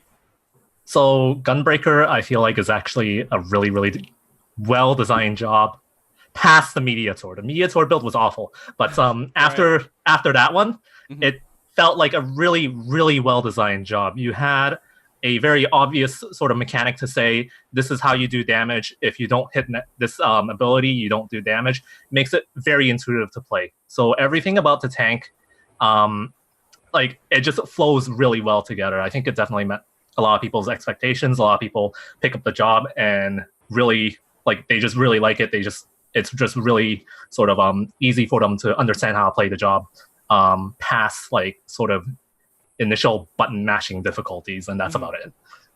In terms of defensive cooldowns, I feel like it's sort of like a jack of all trades tank. It doesn't have anything that it excels at defensively, but it doesn't have anything it's bad at. So you can use it wherever you want. And that's part of. I feel like that's all right in terms of design. I feel actually kind of bad playing that sort of tank, to be honest, for prog. It's because other tanks excel in certain areas that make fights easier, and Gunbreaker is just like average for defensive cooldowns. Okay. Damage is really nice. Damage is really nice. Playstyle is really nice. So it just feels pretty good. I mean, Arthars, Aria, would you guys kind of agree that you were happy with what they did with Gunbreaker? Honestly, I think it's in terms of like understanding how tanks work. It's like that one job that's like that you can recommend to anybody in terms of if they want to get into a tank, you should try a Gunbreaker because it teaches you a lot of things about just like I'll probably go into in a little bit later in terms of like optimization tips, but like it is something that you need to learn as a tank. A lot of the foundations of being a tank, not just being a like DPS player. A lot of the foundations are cemented within the Gunbreaker's like job identity. Okay. And I think I initially saw Gunbreaker and I was just like thinking, man, this class doesn't look fun to play. Even when I was leveling it, I had that same thought. But I think as I'm getting more accustomed to Gunbreaker, I think it is well past my I guess it's basically blew my expectations apart, is what I'm trying to say. Okay, because it was past your expectations. You thought it was better than you thought it would be. Yeah. And so, I mean, I'll let you know, I started to level up Gunbreaker, and I was really, this is after doing Shadowbringers, and going through the main storyline, and all this really awesome story. It felt so good. It was exciting, or it was interesting to watch. Even Arthas, you'd say you liked the story for Shadowbringers, right? You went back and made a point to go through it. And then I get into the story quest for Gunbreaker, and I just got to the beginning, so I haven't gotten far. But that was boring. That was really boring. It was like, hey, we're out of country, we're gonna come protect people, and we're just gonna get into the business of protecting people. There's this singer who needs a bodyguard, and just like I was kind of let down because I started it and I was like really invested in trying to do more story stuff, and then I just said, all right, well that's fine. I'm gonna go back to Paladin and just start doing more in-game stuff. I'll worry about it later, because I really don't want to get rid of the cutscenes. But that's my opinion. I don't know if did you guys even look at the job story quest? The job story quest is not the highlight of Gunbreaker. Yeah. Thank you very much. Yeah. Okay. Yeah. Okay. No. All right. Just kind of out there, something I noticed here too. The other thing that I guess some people may be curious about this too is the self-healing that Gunbreaker does a little bit. It's kind of pointless. It's pointless. Only less than 1% of the player base actually knows that Gunbreaker has a heal. And even smaller fraction of that, like less than 1%, know that you can put that heal on someone else. That I agree. Like I agree with Yuki. Like having a heal, having a regen is amazing. Don't get me wrong. Like it feels good, right? The fact that you have it, but the only actual real usage is that it is used on others. Now, of course, if you can use it on yourself, you let it take, healers would be happy, but it's not game breaking. No, Equilibrium is so much better. Yeah, Equilibrium is so much better. So much better than the healing. Now, the good thing about the healing is that, like Aria says, which a lot of people doesn't know, that you can show it on your off tank. I think that's the only main highlight for Aurora, for me anyway. I mean, I'm not saying it's not good. It's good to have. No. But here's the thing. Least, go ahead. Oh, I was gonna make a little joke. At least they made it like a good. At least it chose a good name for it, you rarely get to see it, just like the actual aura. Is it aura? Yeah. I think the one place Aurora might be useful is probably just Titan last phase, where all the mechanics are happening and everyone's moving around. And it's just Titan auto attacks really hard. That's like that's the one thing too, is like boss design plays a part in this. Aurora is a regen. It's really good for extended damage over time. The only one that does any sort of meaningful auto attack damage is Titan, and that's only in phase 1 and that phase 3. Those are the only two parts where you're taking a lot of auto attack damage. If you're not going to take a lot of damage over time, then heal over time doesn't really help that much. Especially something that you can only use once, and it's like, what, 30k, 40k HP, around there? Mm. Yeah. Okay. Yeah, it seemed interesting. Regen is just one of those things that, like, if the healer is not casting it themselves, they don't even think that it's on, really, right? Because, I mean, you don't, a lot of healers don't account for it. Like you said, they don't know it exists. Yes. And so you don't, if I got healed to my full health, healer would be like, oh, well, he's good. But if you got a regen on you, are they thinking, oh, he has a regen and it's ticking up? Like healers, right? I mean, I don't play healer, but I think top healers, right, wouldn't be like, oh shit, he's going to Aurora, so I don't have to they're going to regen you anyway. It helps them. Let's just say before the healer reach the part where they're going to blow off GCD heal on you, right? Whether it's earlier or one GCD earlier or one GCD before, does your Aurora regen make that difference in decision making? I don't think so. Does it save life? Does it help? Definitely. But is it huge impact? I don't think so. Yeah. Okay. All right. By the way, guys, this show's going to be a lot longer than 2 hours. Just to let you know, as long as you're all okay. If you need to get up and leave and do something, just let me know. We can do this show until the TI. Oh yeah, when is that? When is it? I think afternoon. I need to check the schedule. Today is the grand finals, man. That's why I don't think I'm gonna stream today. Okay. But we lost him. Oh, you lost? oh shit. Who did we lose? Yeah, we lost him. Who did we lose? Wait, I can't hear Arthars. Hello. Yeah, I hear. Oh, now I can. No, okay, we hear. What? You Okay. can't I hear? accidentally hit. No, I We couldn't accidentally hear hit. him. What? Okay, now I hear him. Okay. No, it's my bad. He was gone. Yeah, I accidentally hit the mic. Yeah, that was my bad. Okay, it's okay. So let's go ahead. I just want you guys to know we're in for a little bit here. The one thing that I kind of want to talk about too with Gunbreaker is, especially with tanks in general, I guess this goes overboard. When you get into optimization, you don't think about it a lot, and so I'm very curious what you guys might be doing, if anything, to optimize Gunbreaker. Arthars, we're gonna let Yuki go. We'll come back to you. So Yuki, I want to hear what Yuki says as well. Yeah. Okay, so we'll start with the thing that is actually hard about optimizing Gunbreaker, and that's like going through defensive cooldowns. All right, okay. Because that's the only part where you actually have to put in more weaves than usual, and you have to find spaces for them. That's the actual difficult part about Gunbreaker. You actually have to think about when, like you have to think like 20 seconds ahead for the tank buster, hit your rampart early, hit your camouflage early. This is why camouflage has a 20-second duration. Makes it easy to hit cooldowns there. This is why Hearthstone sucks. It's because it's like a 7-second duration and an extra weave that you don't really want to hit. So that's actually the most, that I feel like is the most difficult part about Gunbreaker and optimization, is really just basic tank things and hitting cooldowns without losing damage. Now, in terms of actually playing Gunbreaker, like the class by itself and doing damage, that's actually not that hard at all. Yeah, the Gunbreaker base rotation is pretty busy, and there's a lot of off globals to cooldown, but it's broken down into really, really neat little chunks for you to like go through. You get 30 seconds for your Gnashing Fang and Blasting Zone. You get 60 seconds for your No Mercy and your Sonic Break and your Bow Shock. You only have to keep track of two things: 30 seconds, 60 seconds. It's really easy. Gnashing Fang combo, you start that thing, you have your cooldown going. That's like optimal right there. You don't really have to think about like if you don't finish the combo because of boss phases or something like that, it's still optimal. It's still like one cartridge still does more than Reverse Strike. If you lose the combo because it's boss phases, then you lost the Gnashing Fang combo anyway.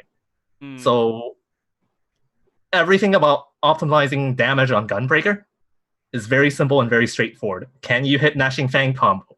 If you can't, how can you hit Gnashing Fang combo? That's about it. So really, really easy to in terms of like DPS to optimize.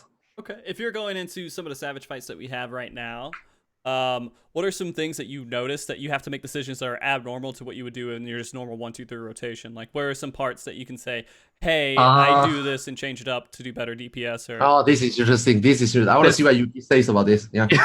Okay. So this I don't know if you're gonna be disappointed by this answer, but there's a 2.32 skill GCD set for Leviathan specifically, just so you can finish a Gnashing Fang combo between Maelstrom 1 and Maelstrom 2. And that's its only purpose. You just build all skill speed for that one fight, and that's it. No, That's don't unleash this. No, I mean, not really. I mean, okay. I mean, maybe Yuki tried this, yeah, but I don't have the pieces for it, but I have really good Gunbreakers telling me this. I'm like, is this real? I want to try this. This is the Pandora's box you're trying to open. Okay. So here's the thing, right? Like, okay, defensive cooldown, right? Gunbreaker is a little bit like Black Mage. You want to use your defensive cooldown earlier when you can, before the tank buster happen, and then hopefully that it covers the tank buster. That is defensive optimization, because you don't want to press that shit. At least for me, because I double whiff a lot. I mean, I have my ping. But that is the only thing about defensive. I think Yuki covered that. Now, offensive though, do you know in Eden and in Leviathan, you have to do a slightly different rotation? You need like different openers for every fight in this tier. Yeah, like for Gunbreaker, it is good. It is good for you to mash mash the dummy for 3 hours, 6 hours, the standard 4 GCD, 3 GCD, whatever it is, Gnashing Fang a Gnashing Fang always on CD and Gnashing Fang always ready for No Mercy. That one is the basic. If you can mash for 3 hours straight and you got that drill in your brain, that should always be your first step before you think about how you do different openers for like, especially E1S and E3S. Because E1S, right, I actually only until yesterday, right, then I noticed about some things that you should throw out. Those things that I just said, the 3 hour mashing on dummy, the very simple Gnashing Fang on cooldown, Gnashing Fang ready for No Mercy, these two basic Yuki covered, that is the only thing that you have to throw away. Like for E1S, right, you have to use either Bloodfast pool, or you have to use Provoke pool, or you have to use Wrath Divide pool. Like, what the fuck? Then immediately 1 GCD, you have to Bloodfast. So that when you go to the add space, you can then do something really weird. Your Gnashing Fang will then not be aligned with No Mercy. But with that No Mercy and with that Bloodfast now ready, you do 4 AoEs, 4 Fated Circle, for example. A little bit different. A little bit WTF. Now, that is not so bad. Now, for Leviathan, you have to do the same Bloodfast opener so that after your Maelstrom 1, now I'm not sure whether this is GCD specific, because yesterday I tried with 2.38 and I tried on my all with 2.41. It worked. So I don't think it's skill speed specific. I think it's rotation specific. After Maelstrom 1, right, you just have to Gnashing Fang immediately. I think Yuki knows. After Maelstrom 1, your Gnashing Fang should be up, but your No Mercy will be 25 to 20 seconds each. Yes. Either you use your Gnashing Fang and then you wait for the next Gnashing Fang to line up with No Mercy, or what people do now, which actually is better, you actually use the Bloodfast opener, you No Mercy 2 GCD in, and then after that, when the Maelstrom 1 finish, your Gnashing Fang is up, your No Mercy will be faster, your No Mercy will be about 15 seconds, but you Gnashing Fang anyway, and then you build your rotation from that point on differently. So instead of always have Gnashing Fang, no Mercy, now it becomes Gnashing Fang, No Mercy without Gnashing Fang, No Mercy halfway Gnashing Fang, blah, blah, blah. Then you can fit in the last Gnashing Fang full combo before Maelstrom 2, and after Maelstrom 2, everything is up again. Then you do your traditional opener. Now, this is very interesting because I don't think other job needs to think that much, but for Gunbreaker specifically, you need. But again, whether you do your very bread and butter, always Gnashing Fang up, Gnashing Fang always up for No Mercy, bread and butter thinking process. Mm-hmm. The DPS is very minor, but in terms of optimizing, right, this makes a huge difference. E1S makes a huge difference because you cannot skip that stupid 55-second cutscene. So for that fight specifically, right, even though Gnashing Fang doesn't fit for No Mercy, but your No Mercy can Fatal Circle 4 times, right? It's so much a DPS. The difference, right, between a Gunbreaker doing a normal rotation and a Gunbreaker doing weird rotation for E1S, the difference could be 7,007 to 9,000. that huge for first phase. I didn't know that until yesterday. There was this FFXIV guy, right? Rank number 1 and 2 came to my channel. I thought he was bullshitting because I partied with him. He was rough dividing pool. All of us in chat, including Zeno, is like, what the fuck is this? Who rough divide pools? And then he Bloodfest, rough divide pool, Kin Age, Bloodfest. We were like, what? The whole Twitch chat is like, what? And then he came in and explained, and then he showed me the FFXIV, and then I actually tried on stream, and the difference is 1.3k DPS. It blew my mind. I didn't know there's this another part of Gunbreaker that I didn't know of. I've been playing Gunbreaker very consistent, drill it into my brain how to autopilot for 2 months. That blew my mind. That actually makes me thought Gunbreaker has a limit, but Gunbreaker now has another. I hate Gunbreaker, right? I fucking hate FF8. I hate Squall, right? I take back all my words. I take back all my words. Gunbreaker is my favorite tank right now. There's just so many things you can do with Gunbreaker. It's amazing. It makes other tanks not as interesting, I think, for me personally. Yeah, okay. Gunbreaker is All right. I guess that's pretty good for optimization. We could probably leave it at that. Is there anything else kind of with Gunbreaker that you guys want to just kind of put out there that you're like, hey, we should talk about this? It is specific to Gunbreaker. That's like, hey, this is a very Gunbreaker thing. That's maybe different than the other tanks before we move on to our next tank here. I just want to say that, sorry. Did you want to say something? Yeah, no. I guess it's kind of what Yuki brought up. If you, like, and I said like towards the beginning of like the whole Gunbreaker thing, this is the tank that you want to play if you like, and like kind of what Arthur said too. If you like new things, if you want to try a couple, like, if you want to play a tank that like always has something changing, this is the tank that you want to play, and it teaches you a lot about a lot of the tank basics here and there as well, in terms of like, you know, popping your cooldowns early, looking at like fight timelines, understanding that is ultimately what's going to make you a better tank than the one that damages only looks at their damage. So okay, this is the strongest. This is a tank that teaches the strongest foundation, I would say. All right, Yuki, what were you saying? I just want to say on the balance channel, I put up a standard opener for people and the early Bloodfest opener. The standard opener does more damage, but we use early Bloodfest in 3 fights out of 4 because because Titan wants to kill us every time we hit Gnashing Fang in that fight. You see, your Gnashing Fang comes up, and then Titan gets in his car. What do you want to do? You want to kill yourself? Yeah, I mean that's every job though. I also Warrior also have similar problem. Warrior is worse. Sometimes when the car comes out and then you pop inner release. You can get around that. You can get around that, okay? Wait, have you not done the use arm's length on car yet? No, not yet. I mean, Pugs doesn't do that, so yeah. I guess in Pugs you can, but in like raid settings, you can try it out. It's pretty good. Yeah. We tried. It was Okay. I mean, that's a good point. Good, I guess, transition point there is that we're going to start talking about warriors now and kind of going into them. And the biggest discussion again has been, it feels like it's not as badass as it was because other tanks are kind of getting a little badass too. So warrior doesn't really have that feel to it anymore. Super crazy, insane man mode going badass, do lots of damage and live on the edge kind of tank. Kind of. Maybe. I don't know. When you go to 1 HP, you still got that, right? When you do your home gang and healers, of course, aren't going to heal. It's off. Okay. Go ahead. So, okay, warrior. Okay, I actually haven't dabbled too much into it. And it's one of the reasons why my healers absolutely despise healing a warrior for E4 or for Titan right now. And I really want to try it, but I don't want to like grief my healers. So if anyone has done it, please let me know. But apparently, you cannot use home gang for the stone crushers. Yeah, no, you can't. You have to CD the first one. It's a little. Yeah, you have to CD the first one. Yeah. And basically your cooldowns gets wasted on just that tank buster, and you can't really use it for anything else. Yeah.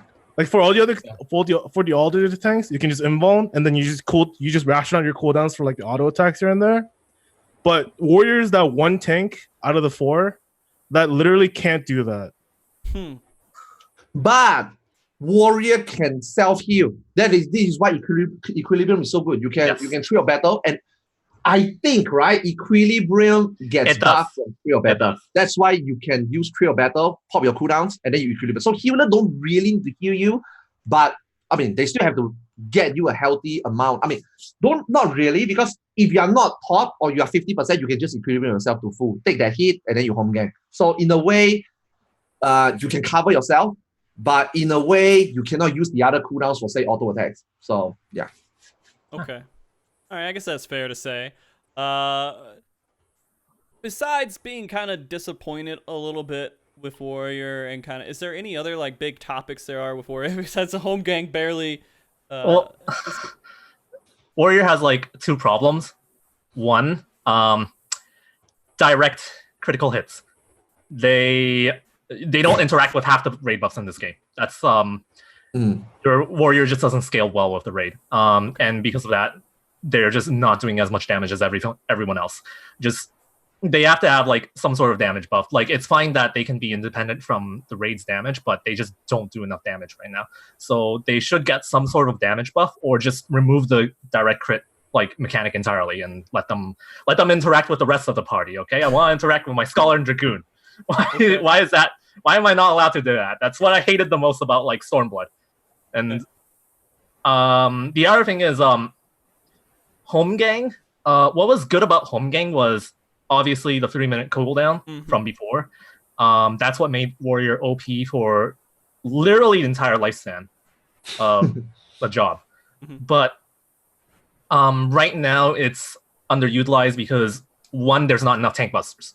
2, the tank busters that do exist, like if you use home gang on them, if you use immunity on them, the boss doesn't really do enough auto attack damage to justify using that.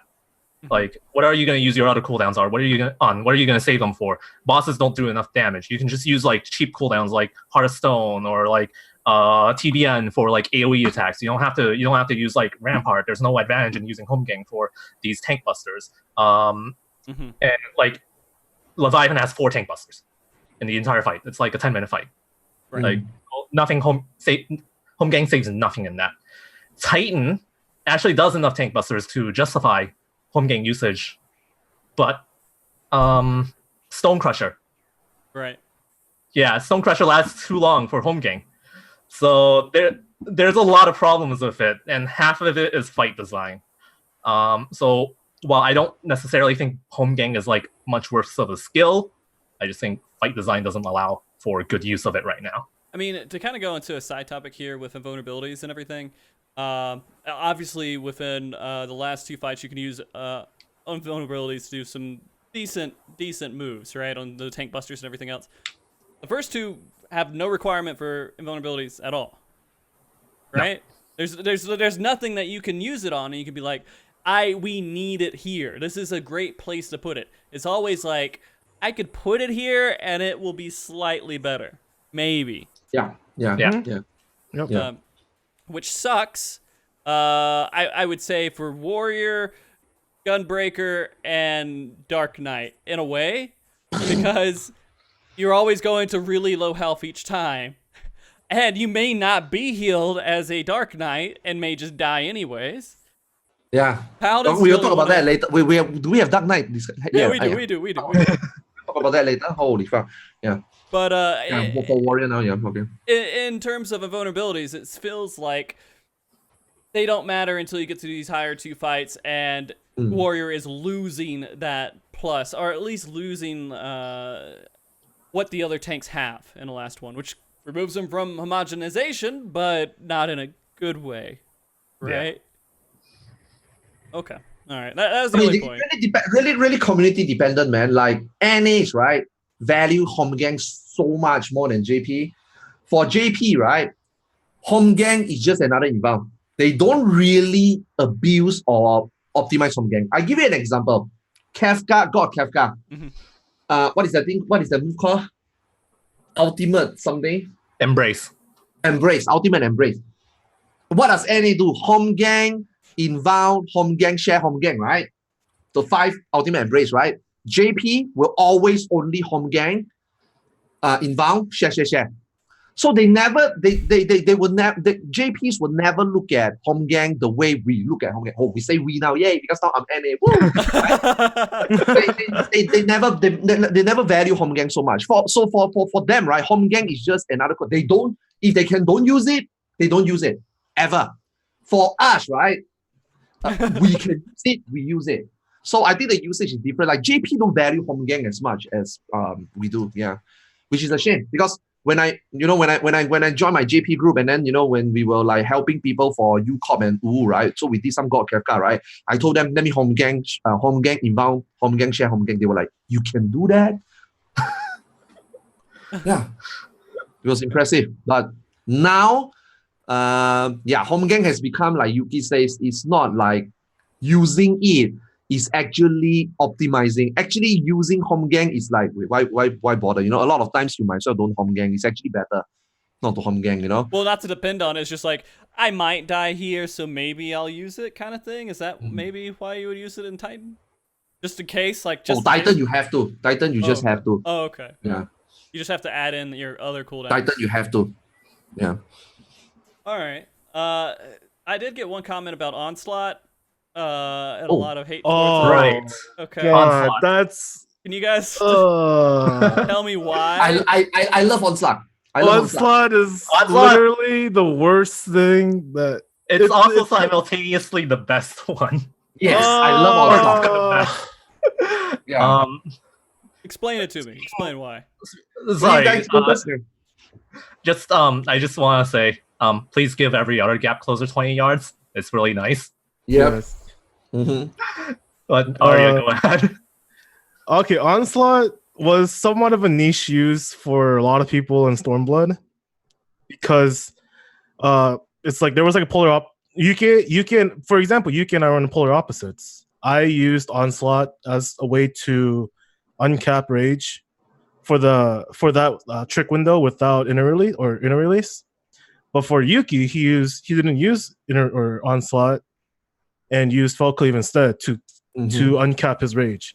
So comes Shadowbringers, all the tanks are getting all these like dashes with 2 charges with no extra string attached. They can use it however they want. And then you're thinking, oh sweet, that means Warrior's gonna have 2 charges too, right? No strings attached? Well, guess what? We get nothing, and it is resource based. Yeah, that's the really bad part. But Onslaught itself, the best gap closer. No animation lock, instant 20 yums. Do you know how bad rough? A lot of people does. I'm not sure whether people know. Do you know how bad rough divide and intervene actually is? I mean, it's 2 charges, it's gap closer, but do you actually know how bad they are? They cannot properly latch on because there's like a frame or 2 before it actually starts gap closing. Onslaught is just whoop. Rough divide intervene, there is like a you have to wait, And then when the boss moves just too far, before you get to that frame, you just don't get close.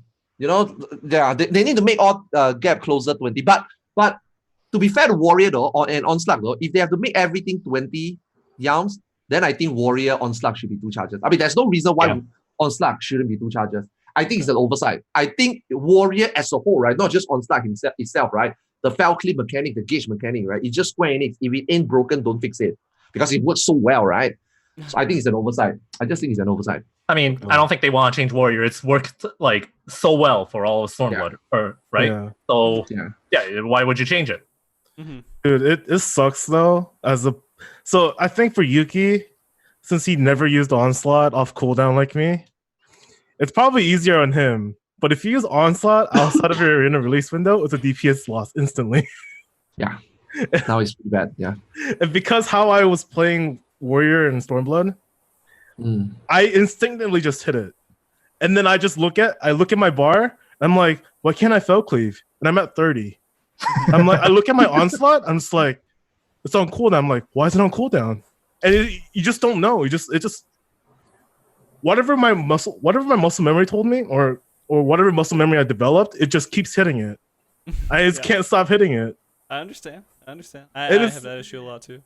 Oh, it was such a good ability, and then now it's just gone to waste. Well, yeah, I understand. Okay, so I guess you guys maybe haven't done. Have you guys done a lot of optimization with Warrior? I mean, I tried on my JP Weekly Clear. I got 2 accounts, which is Warrior. I tried. I based on Xeno's number, right?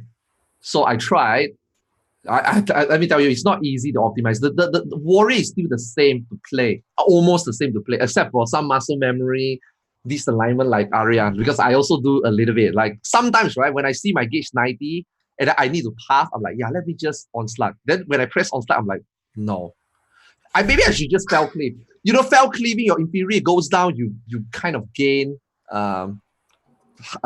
you gain the frequency to what inner chaos, right? So yeah, something like that. But Warrior, right? You want to do good DPS, kill time. Your like trick attack is no longer the thing you look forward to anymore, because there's no more trick attack. More than half of the time, there's no more trick attack. So right now, what you want to do, right? Not just Warrior itself, like almost every other thing, right? You just do the best you can. And for Warrior to do the best you can, right? There's a lot of strings attached. Mm-hmm. Now, I think we covered this earlier in the show, Storm's Eye. Storm's Eye disaligned so bad now.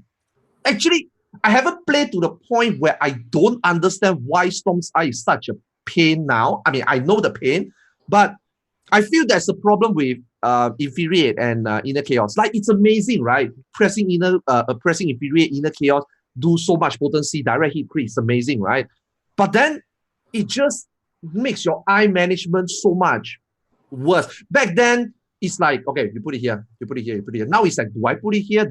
Should I not? And then the moment you think you should, that's 20 seconds, I'm fine. The next thing you do, you foul clip 5 times, and then you infuriate 2 more times, and then you inner chaos 2 more times. That's 7 GCD. And then you have to do 3 more GCD before you put on eye. That's almost 20 seconds. And then you have Titan fucking driving his car. You just sitting there like, what? These are the things that I think you have to. Warrior is no longer that straightforward. I always ask, how the fuck did you do it? Zeno always tells me, I want to kill myself every single time. Even Zeno, man. But he's managing though. Like, I find it impressive. Another thing is because the other tanks are so good right now, or as good, and if not better. So I think lesser people are looking to Warrior. But actually, Warrior is pretty strong. I think Warrior is really strong. And if you get the right Q time, you're definitely the top DPS, I think. I think Q time is very important. Okay. Yeah. So maybe for speed runs later on, possibly. Wait, Arthars, I actually want to ask you this question.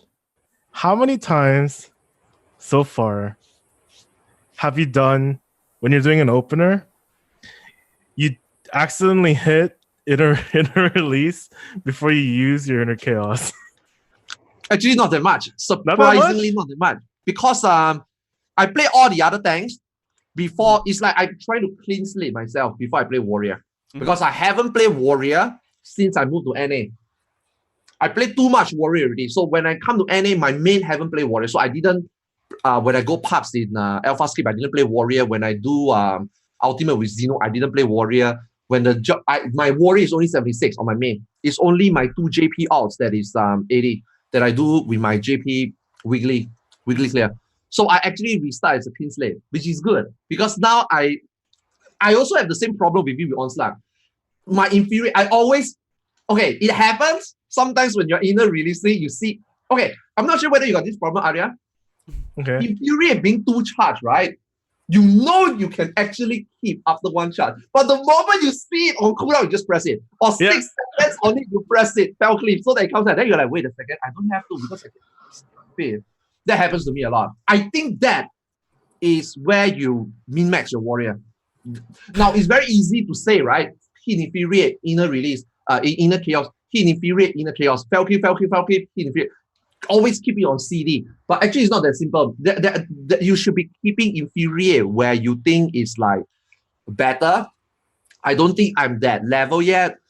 but you need to play a lot to get the level. I think now, I don't play as much as Xeno. I only play for weekly clear, but I think that's a tricky part for warrior. Yeah, definitely. Yeah, infuriating, and then I think another thing a lot of people don't gloss over is the fact that they increase the combo reset timers in between GCDs. That is pinnacle of, I think, min-max warrior. If you can understand exactly where that is in your like GCD windows or whatever, or among like in like middle of your like fell cliff combos, if you understand where that exact cutoff point is, then I think that is like one of the prerequisites to actually like min-maxing warrior. It's a good point. Really. I didn't know this until 1 week ago, and it applies for Dark Knight as well. Because I always have this again, right? Because of this muscle memory, right? I always tell myself, shit, I'm not on MEM. Inner release is up. My eye is 21 seconds. What the fuck do I do? Do I finish the combo? You shouldn't. You should be going into inner release, fell cliff 5 times, and then refresh the eye. Like Aria said, that now is something different that wasn't there before. And if you can understand this, not just warrior, even your Dark Knight Delirium, you can feel. Now, I think everybody knows that except me. I only know that last week. So yeah, really bad, man. It's okay. I mean, there's things that like I forget too. As a crappy mediocre paladin, I forgot that if you do your wings, that the effect extends past actually having it up and active. I got chewed out pretty good about that. So I found some good places to use it since then. But we're not talking about that. I guess with warrior, do you guys think there's anything else that we would probably want to talk on before we go into the actually Paladin? I have listed next. I was going to do Dark Knight next, but talk about Paladin now too. Are you guys good with warrior?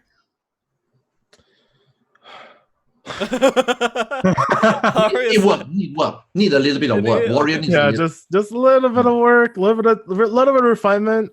Because I think as soon as they get a little bit more refined, I think I can safely say that all 4 tanks are on equal grounds.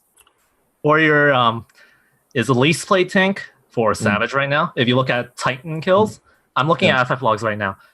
Paladin has 5,700 parses for Titan. Warrior has 1,850. So that's about a third of it. All right. Yeah. And I want to say that even if Warrior does get buffed up in terms of like damage and like cooldowns, they may still not, like their numbers may still not rise in terms of like the number of parses, number of people playing, just because they don't feel as sort of fun to play. Okay. I mean, Paladin, I mean, it's fun to play, but I don't feel like it's changed too much. They just said, all right, well, what you're normally doing, we're just give you a couple other little things to go with it, right? I mean, they added in the big AoE differences with Paladin. Was great for dungeons, amazing. But when you're talking about a raid setting, those are 2 abilities. Those are abilities that you get later on that you'll never use in a raid setting at all. Like you get these as you're leveling up throughout Shadowbringers that become completely absent unless if you're in a dungeon. I will say I use Holy Circle on the 2 ads in E1S, but that's the only place that I use it, because Holy Circle is good if you have, as long as there's more than 1, right? Yeah. So to get into Paladin, I play it very casually. Do you guys have a lot of experience Paladin throughout Savage? Okay. Yeah. Just want to make sure. So do you think that it needs to be changed more than it has, or did they just do it right? They did everything. Paladin didn't need anything too crazy. They just did exactly what they needed to do. I think I think one thing they have forgotten every single time. I mean, I think it's just, this is me thing, but I wish Divine Veil I wish it would proc on off global healing too. It's really stupid. I don't understand why Divine Veil, again, I think it's an oversight, because I don't know why you have to pop it and then tell people to pop it, and then even if you tell your healer to pop it, I'm not sure what your healer feels like. Oh, Should I pop a GCD touch? Or should you pop it yourself? Oh my god, let's not talk. People do that. Let's not encourage or talk Pop about it it. yourself is the worst thing that could happen. Yeah, exactly. But like every other tank, right? You just press. Like, okay, since we pass it, but we still have the Dark Knight we can talk about. Like, Heart of Light and Dark Missionary is so good. Not only it lasts 15 seconds, in most of these Savage fight, it lasts more than one AoE. It's amazing. Now, Divine Veil, Shake It Off, only lasts one hit. But then Divine Veil has to pop it pre, so that it pops, and you hope that after it pops, it doesn't break where you don't want it to break. Exactly.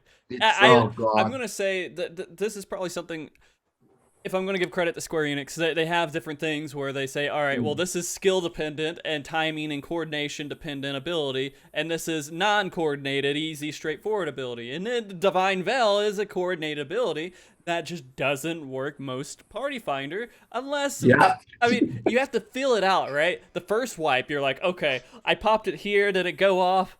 Oh, okay, maybe I'll do a little bit before on the next swipe. I mean, you have like 15 wipes to go through probably before you're done with that party. And so you can kind of gauge it and get better at using Divine Veil, and that's what I found. And it's different, and it's different every group. So I think it's worst feeling. I think, okay, so during Big Time, he does, I forgot what it was, like he does an AoE or Earthen Fury, and then he goes in Tumults. And I'm just like, yo, I'm gonna feel like I'm helping out. I'm gonna pop Divine Veil for Tumult, right?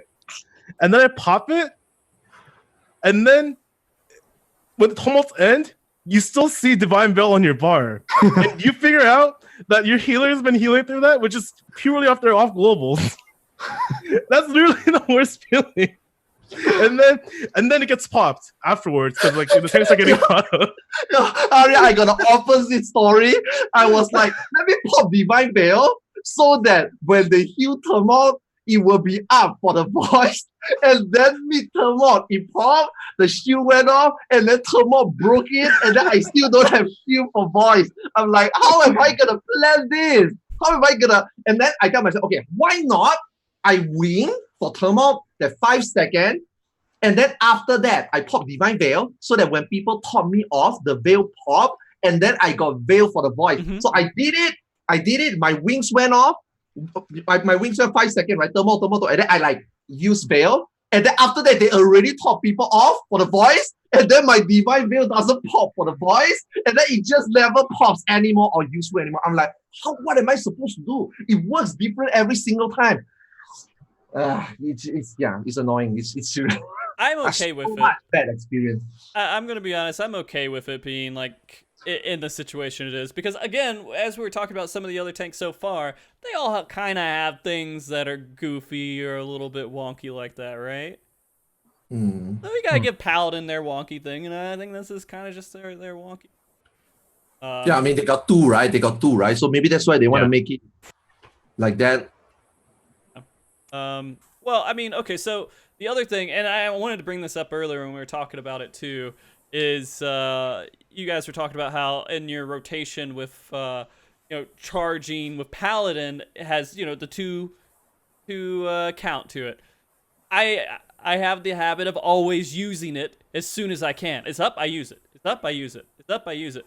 What screws me over is when I use it when I need it after I have to do tank movement away from the boss and I have to come back. And so that's the one thing that I'm working on. Maybe you guys don't have to deal with that at all. I don't know. Or you have to charge towards the boss and you waste it. You have to charge. I'm guessing it's something that you want to use in fight or flight. It's physical, so? Right? Yeah. Okay, because I haven't touched Paladin this expansion yet. It's my only 70 job. But thinking with that in mind, that means that you're always probably going to use at least one during fight or flight, and then the other one you can just kind of hold if you need it for that minute. Otherwise, you kind of just throw both during fight or flight, and that's sort of the extent of like every single tank gap closer cooldown. If you know you need it, then you hold it. If not, just use it during your buff windows or like the raid windows or whatever. And yeah, there's not. Except Dark Knight can use whenever you want. Always keep one charge. Except Dark Knight. Well, Yeah. Dark Knight wants to use it during like raid buff windows, right? Yeah. Man, Yeah. I feel so called out right now. Did I pick Pega most of the times and then just use it off cooldown? Yeah. I'm just like, I see one chart, it's like, you got to press some damage. Oh man, we've been trained for 6 years to hit things on cooldown. Okay, Yeah. I can't wait. Yeah. I mean, it's the That is same like- It thing. gives you two chance. It's the same thing with when I'm doing my Holy Spirit spam, and then I have to remember to not just keep spamming until mana's out. I have to switch what button I hit at the very end to actually do damage. And I've done it enough times that I think that I'll never do it again because of how painful it feels not to get it off. So I mean, did you guys run into that at all? Am I just an idiot? I mean, I used to back then. I used to try to barely or perfectly not clip request cat so that I can get the last cast off. Now I know that as long as my GCD starts cycling, I press request cat, I will always get 5 casts off. But I will always the bet still comes in, right? I will try to clip it. So because I thought that I cannot squeeze 5 casts. And also another thing is that now fight or flight doesn't affect the request cat hit because it's now unexpected damage. So actually we need to do fight or flight 1 GCD earlier, Riot Blade, so that it ends at goring and then request cat. I call it request cat because it's easier to remember, by the way. Request cat, yeah. That's the way to Request say a it. cat. Yeah. So a lot of things needs to a lot of things you need to kind of realign yourself. And also this one, everybody does it. Everyone does it. I ask everybody does. After you finish your Royal Authority, instead of pressing Atonement, you press Fast Blade. Yep. That happens to everyone, right? Now, here's the thing. If you press a Fast Blade, do not Atonement 3 times because you will fuck yourself over the rest of the rotation. If you fuck up that Fast Blade, just Atonement 2 more times. So you always have to stick. For Paladin, you always have to stick to this very specific GCD count. You cannot, oh shit, I got Atonement 3 stack. Now I accidentally press Fast Blade. Let me press 3 Atonement. You can't do that. You have to sacrifice that 1 Atonement. So for Paladin, it's more, you have to stick to the books. But I think they are the most innovation tank out of all the tanks because they have dot, they have a big hitting, they have 3 kind of fell cliff in Atonement, and then you got your nukes. So I think Paladin is the most innovative. But then this Paladin gameplay has been the same since the whole 4.0. So in a way, Paladin changed the least. The only difference is the better AoE and the Atonement and and the quality of life. So is it more interesting? I don't think Paladin is more interesting. I just think Paladin is better quality of life. It's the most consistent tank DPS though. My only problem is that it doesn't have like a fun window. For Gunbreaker, you have a fun window, right? Oh yeah, I feel very skillful, man. Pressing all this continuous. It's a fun window. Dark Knight, as basic as Dark Knight is, you can save your resources, trick attack, you unload everything. Warrior, you got your Fell Cliff in the chaos. Paladin, you don't have it. Now, of course, you can say maybe during the Holy Spirit and the Confiator is a very fun, but it's just consistent throughout the whole fight. These 2 buff, repeat. That is the only thing I think for me, Paladin is the... I gotcha. I do have one question for you guys about Paladin then too. And this is napkin math that I did while just glancing over the abilities and everything. When you would do a Atonement 3 times, and you do a Goring Blade or whatever, and then you do Holy Spirit, do those all... The potency doesn't feel like it changes as much, right? Or am I crazy? Like when you're doing your rotation here, and you between a Goring Blade and doing a rotation and doing Atonement 3 times and then doing it again 3 times, it adds up to about the same amount of DPS, doesn't it? While you're waiting, you do 1 Goring Blade, it just does a little bit more. Like imagine this: you did Atonement, nothing. You never did Goring Blade. You only did Atonement every single time. How much would the difference would the DPS be? Or is it really, really far off, and I'm an idiot? I mean, it's bad. It is bad, right? Paladin Mentor also says it's bad. Okay. Yeah, it's bad.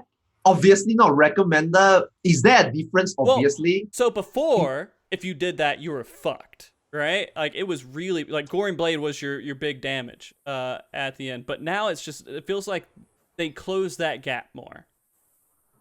No? I have no clue. You're losing 2 dots, man. You're losing 2 dots for 6 atonements. Okay. I mean, I'm Two pretty ticks. sure the 2 dots is better. But of course, if for example, Leviathan, there's a window that you just don't refresh it. You use atonement. Like those situations, I think is better. But I think just based on pure math, right? I think 2 dots is definitely stronger. Yeah, definitely strong. I don't think. Yeah. Okay. Don't do it. Don't listen to no. Don't listen for us to. I'm not saying do it. I want to make that clear. I'm not saying do it. I know it's better overall. Yeah. I just feel like the punishment for screwing up doesn't feel as harsh as it was before. But maybe, yeah. Okay. I mean, if you are talking about just park player level, right? Yeah. If they can do that, I don't mind. Yeah. I don't think it will make me suddenly feel like, yeah. I think it's fine. Yeah. Don't do it though. And this is another thing that I noticed. Again, personal, casual Paladin question here is when you're doing Reprisal and you're following up with Holy Spirits and confetti at the end, right? And then you're doing your dot and you're doing everything. It always feels like your fight or flight or your Reprisal comes up a little bit earlier than you would want to use it. Is there fight or flight? Fight or flight? Yeah. Okay. For sure. It's good because it gives you 1 more GCD to screw up, or there 1 more GCD to dislodge and not have uptime. Just 1 more GCD though. You always come back 1 GCD earlier. Like if you use it on Riot, if you use it on Gory Blade, the way you use your bad muscle memory, and then you align it back to Riot Blade, you will notice that by the time it comes out, it will be in Fast Blade. But of course, you are not going to use it for Fast Blade because you have to use it at least after Riot Blade so that it lasts after the right at the second Goring Blade. So you cannot use it faster. Even if it comes out faster, you cannot use it faster. Same for Request Cat, MP. You want to make sure that your MP is now. Now here's the fun fact. Because you have 1 more GCD you can press, but it has to be very specific. If you finish a specific combo, and then you can actually use 1 Holy Spirit if you have to dislodge 1 Holy Spirit. Then you come back in. So you actually don't waste a GCD, but you actually feed in a Holy Spirit, but you will get back the MP this time because you got what is that? Spirits Within, and you got your Atonement to get back the MP, and then everything will still line up properly. And then Request Cap will still be right after you finish the last Gory Blade. So for Paladin, a lot of things is very nicely done. The only thing that is hard for Paladin is you yourself count properly. That is actually the hard part. It's very consistent. If you can do it 1 time, technically speaking, you can do it 1,000 times because it's the same. But it's not that straightforward. And if you misalign something, you get thrown off quite a lot. And if you screw up something, you have to sacrifice something. Because you, like I said earlier, for the Fast Blade fuck up, you cannot do 1 more. If you fuck up 1, you have to take that fuck up into consideration, and behind you have to do some adjustment. So I think that's the thing about. Yeah. Okay. Yeah. I guess we're already in optimization for Paladin right now. I do want to ask this though. Have you guys used cover at all? I did once. Yeah. And it was to cover for my coatings fuck up. And so if you're there's that one gaze in E2S where it happens to have the petrification eye exploding, and then right after that is a tank buster, and if your co-tank looks at it and you didn't, you can cover their damage and they'll still survive. Oh, okay. Do you die? You have to pop cooldowns, and your healers have to know. But I did die, but apparently it was easily mitigatable if the healers knew what I was doing. Or if you had Hallowed Ground, maybe it would help. Yeah, that's it. No. You still take their damage. You don't take the damage to yourself, right? Yeah, but you you still don't take your own tank buster, damage. but you take the other guy's tank buster, so you can hit like a Hallowed Ground and Rampart or something. Okay. Yeah, I don't know. I felt like it's kind of not really there anymore for cover at least. If you're not tanking for Paladin, what used to happen was you use cover for just taking the damage for your co-tank. I think for UCOP that was like really, really good. But even in UCOP you don't use it anymore. You can't. Yeah, you don't use it anymore. You just. I think the better play is just use your gauge on just using intervention. If there ever comes a case where you have to cover, just use intervention instead. Yeah. Okay. The only cover you use is on the other 6 people, which Yes. really minimal usage, but just on the other 6. Because if you have to use it on the, but that's interesting though. The petrification is good though. Yeah, I think that could be the only one type of mechanic that I think cover can help. But otherwise, in terms of like planned CDs, no longer a planned CD anymore. If your co-tank died to that, then that tank buster is random. Yeah, and then that's you can the figure other out thing. who to cover. That's what I tried to figure it out, right? I was like, who am I going to cover to fix the situation? It's no way to tell. It's not enmity based. It's all just, oh, well, this person's going to die, and they die. Roll a dice. 1 out of 6. Exactly, and it's strange, and that also puts a really interesting point into the fight design, is that they target not enmity based, the target is role based, right? So when you're talking about these like tank busters, they're always going to hit the tanks. They're never going to be like, oh well, this person has more enmity, then we're going to put it towards them. Because that makes sense. I can't understand why they would do that. Because it just takes away your ability to be like a little bit more intelligent about what you're doing and just throws a random BS out there. How do you guys? Did you guys notice that, or am I crazy? I just think they didn't think about it. Like again, I don't give Square Enix too much credit. They really don't. Not going from 2 to 3 was a little bit of high opener though. Oh yeah. Because for the tank busters, like you said, for what was it?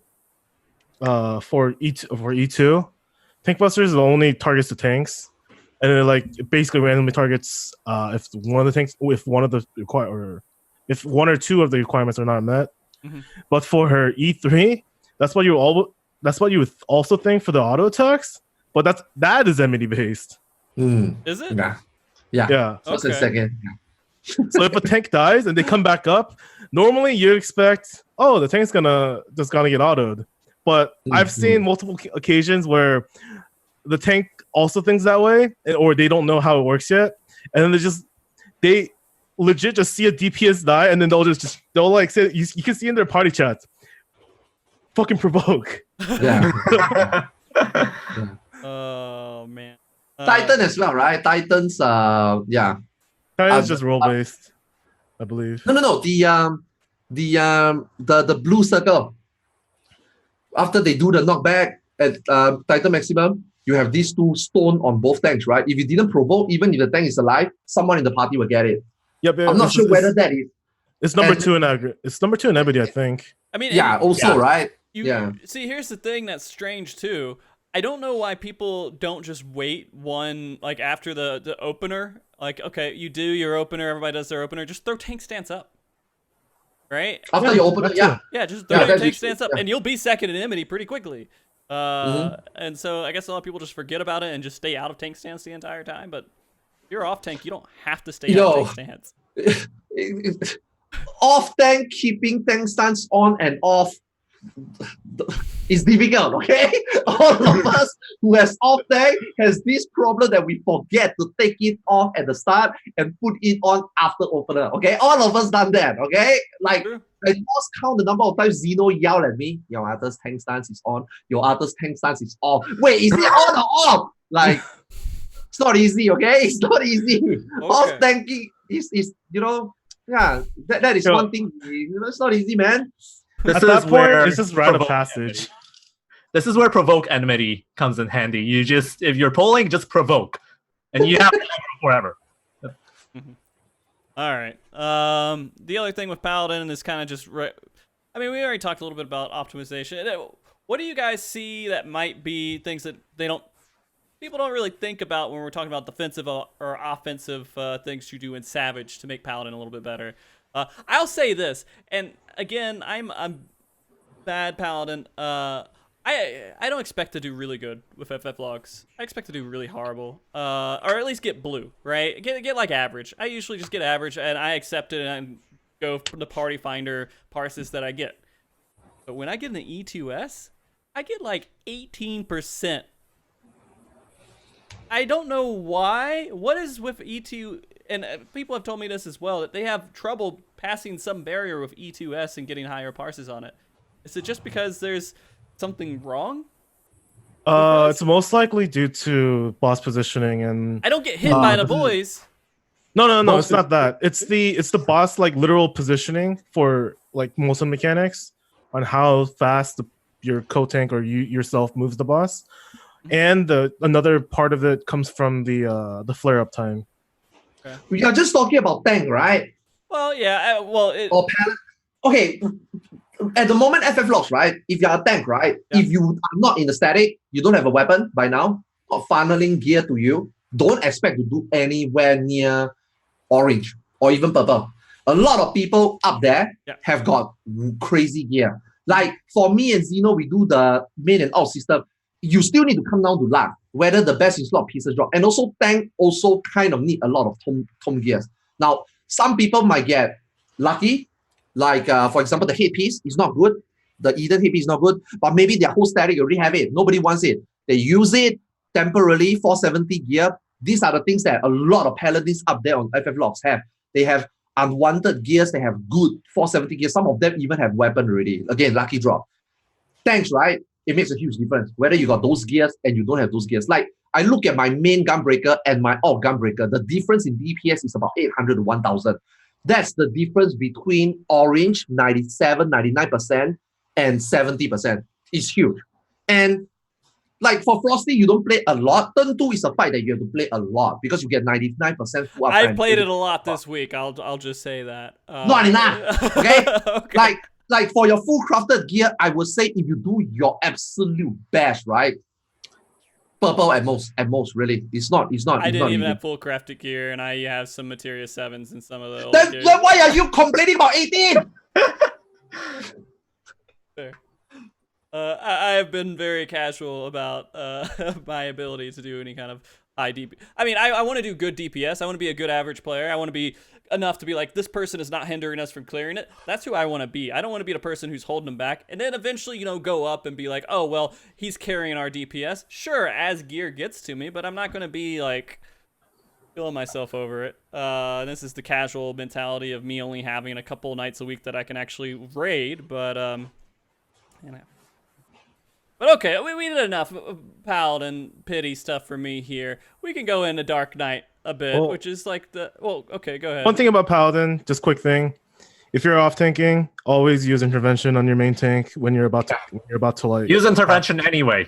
You get you always have like charge. You always have like 100 charge for every tank monster. Just use both of them. Yeah. Sometimes I use both of them. Titan, I use both of them. Yeah. It's the best skill this entire raid tier because every tank buster is a double tank buster. Well, so like your intervention gets so much value.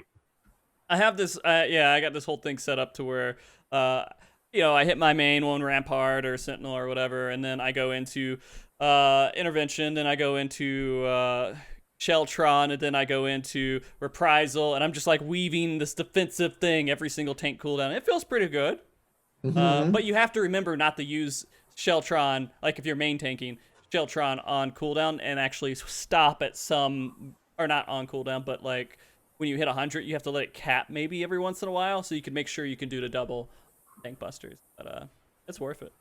Absolutely. And you even tank busters, you just throw it on auto attack. If you're off tanking, then absolutely. Yeah. Okay. So going into the I guess the promotional face of Shadowbringers, Dark Knight. How do you guys feel about that? Did Dark Knight come across how it should? Like, you see all these awesome cutscenes with it. Is it the one job that survived versus all the other jobs who died within the beginning cutscene? Is it that good? Dark Knight is amazing. Dark Knight is so strong right now. Yeah. Everything else about it is really good, but I hate Delirium. Yeah. Like. I mean, I hate Living Dead. So, well, I mean, it's like it feels kind of like boring when you've already have IR, right? It's just like a really downgraded version of IR, and it doesn't feel creative. Yeah. But the rest of Dark Knight is really, really nice. Everything else, like the new Edge of Shadow mechanic, the new TBN interaction, you no longer have that weird mana into blood interaction where everyone's just like, hey, if you don't use TBN, you get like a 6 potency increase because mana or something stupid like that, and people don't use TBN. Now that doesn't happen anymore. Well, earlier Yuki said intervention was one of the best cooldowns. Okay, yes, I said I think TBN is just arguably, I think, is one of the best cooldowns, if not the best cooldown in this game right now. Yeah, it is the best. Like Heart of Stone is amazing.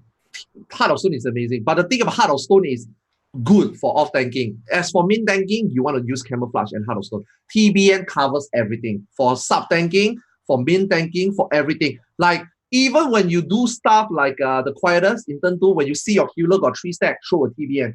When you notice that their MP is low, some people might die, but healer can't die, throw a TBN. TBN just covers everything. It's one of the strongest cooldown. Like if you're main tanking or Gunbreaker, you pop a Heart of Stone, usually enough, but then you want to pop another Camouflage, right? For TBN, right? You don't even need to care about Dark Mind. Dark Mind right now, you know, it is an amazing cooldown by itself, but Dark Mind versus Camouflage. Camouflage, you have to use it or want to use it if you're main tanking. But Dark Mind, if you don't want to use it, you just TBN, you already cover most of the things already. And it's so easy to manage as well because, I mean, you as a Dark Knight, as a Dark Knight 101, right? Always keep 3000 MP. It's always there. And of course, you just want to use, now it's so strong that it's a negative because it doesn't break anymore on auto attacks ever. Even in dungeon, 3 mobs is not enough to break TBN. It's so strong, it's bad.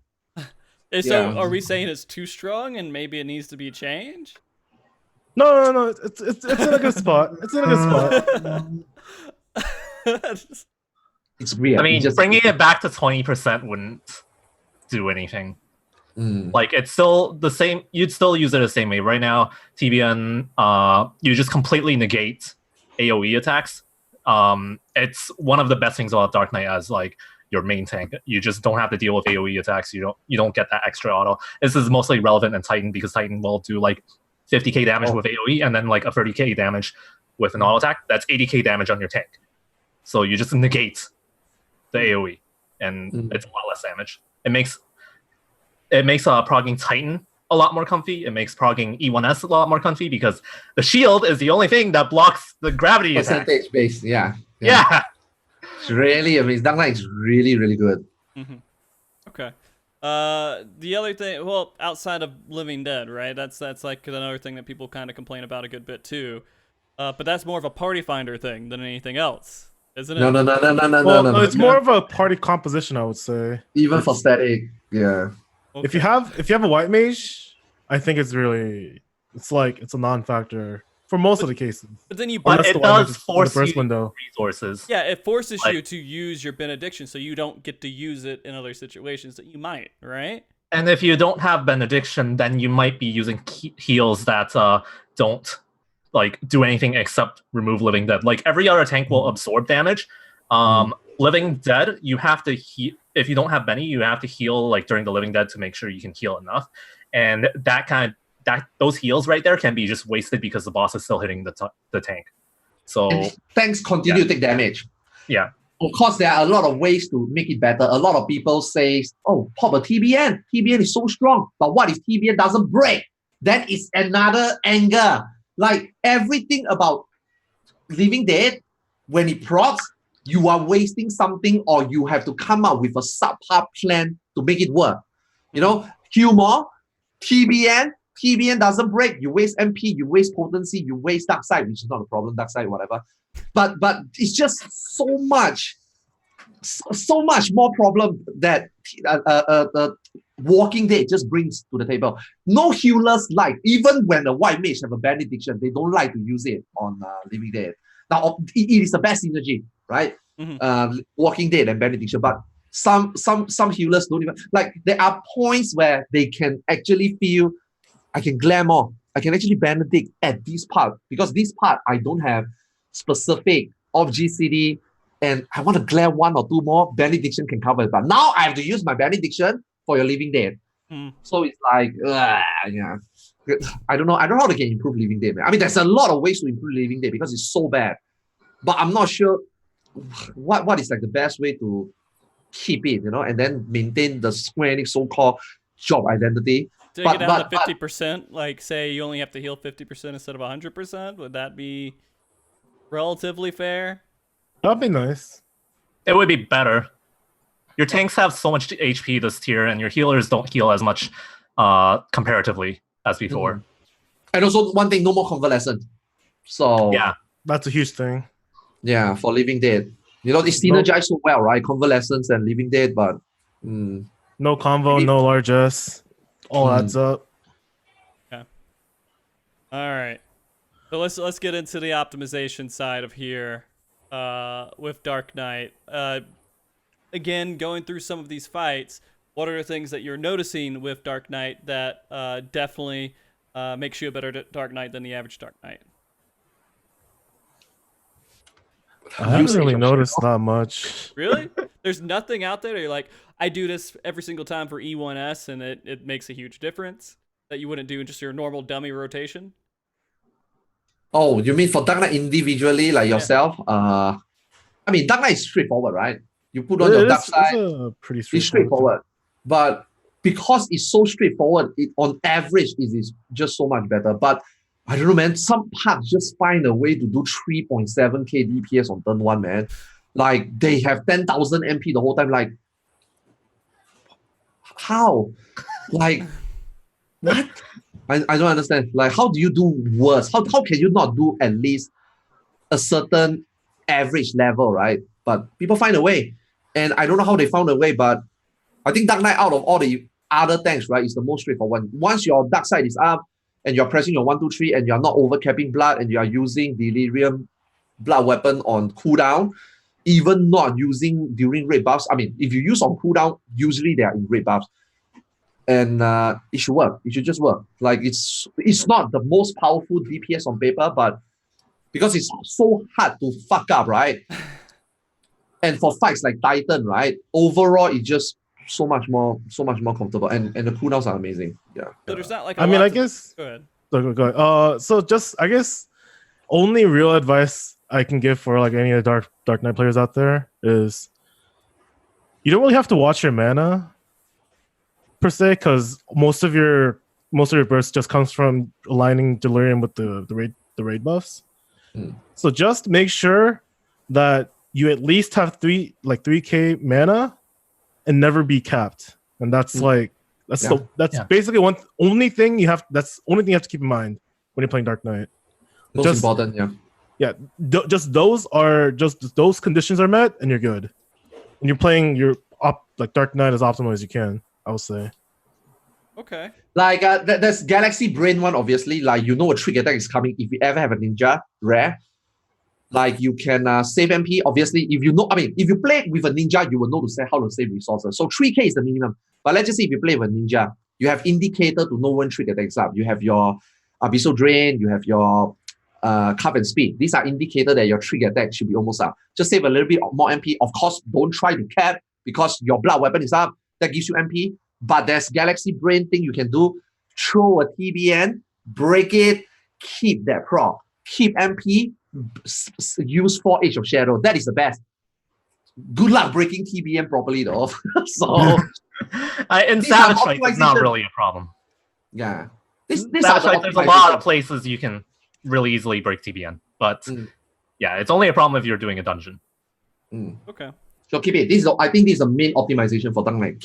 Keep that proc, keep MP, use everything. That's, I think, the burst window for Dark Knight. Okay. Everything else is very consistent. All right.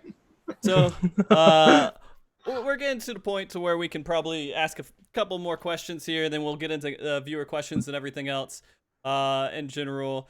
I feel like actually right now might be a good time to do some viewer questions, and we can come back to some of the other little in-there questions, which we hit on pretty much mostly throughout the entire show here. Unless if there's some more stuff you want to end off on Dark Knight before we get into viewer questions? No? Because, it sounds pretty straightforward to me. So let me go ahead and put that out there. Go ahead, click that link, and give us a question that you guys have for the guest that we have on the show today. and we'll go through and answer them as we can. I will say we do have the moment, not the Arthars Twitch Prime ad.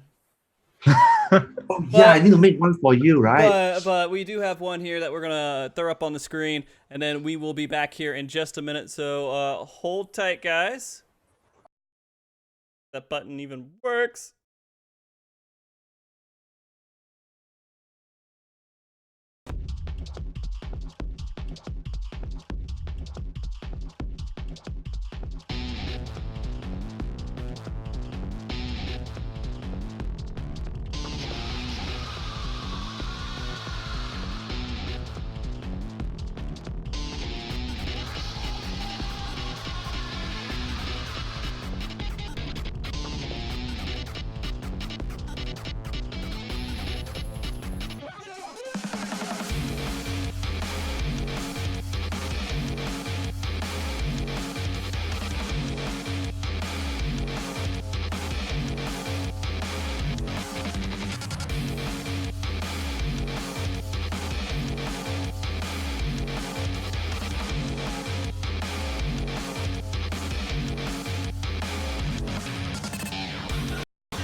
All right, I think I timed it right. All right. So we are on the screen here now, guys. Oh yeah, I forgot. I gotta fix Arthas's camera. What? It's okay. Just leave it there. It's fine. Oh, we'll get into it. I will stay invisible. We do have a giveaway for today's show as well, guys. And so I haven't worked out what the word is going to be, and then we'll start it here in a second. I have 2 giveaway items that I was thinking about doing. It's either the stuffed Krupper here, or this little Hotchafont giveaway, which I feel like is a little bit more appropriate for a show, right? Does it come with the broken shield? I don't know. It might. Aria. It might. But I'll let the guest here. Which one do you think out of these 2 should we do a giveaway for today? The plush. The plush. Oh, Okay. you can only give one? Yeah, only one for today. The only thing is it doesn't have the dewdrop on the top, so this is a one that's not wet. But yeah, that's a good thing. You can at your home when you win it. Yeah, it's true. All right, guys, we'll do a Archfront versus 1,000-degree Lance here. We'll do the Core giveaway here in just a second. Give it just a moment for me to do a question. We have a handful of questions here. Do you guys see any that you want me to point out? Or I could just go ahead and do this real quick. This is a very general question that was asked kind of during the show.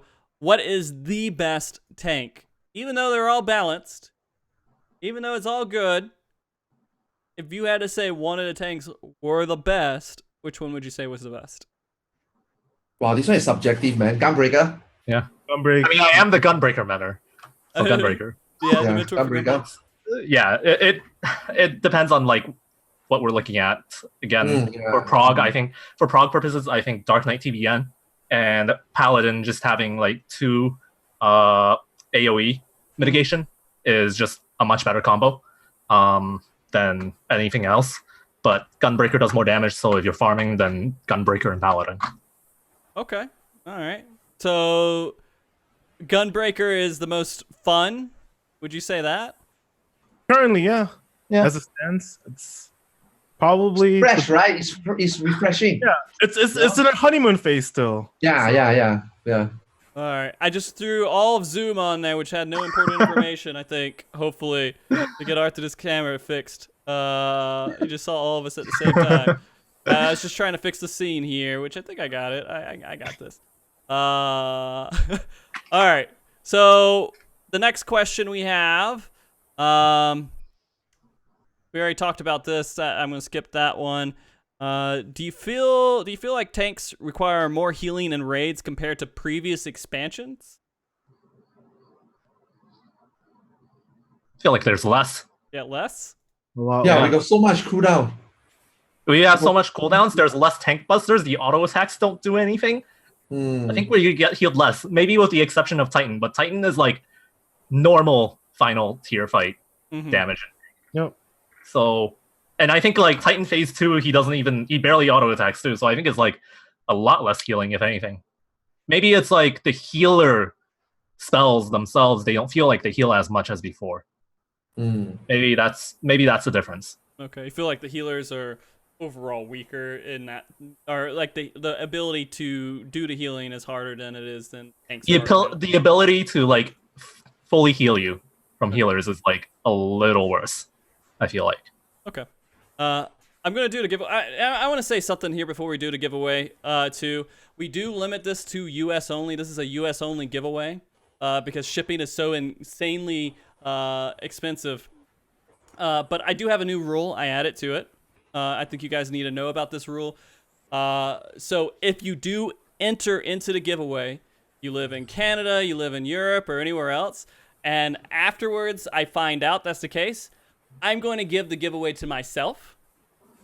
And if I give it to myself, if I had a friend that maybe might have won it if they did live in the US and wanted to pay the shipping to get it out to you, then maybe I'd send that out to that friend.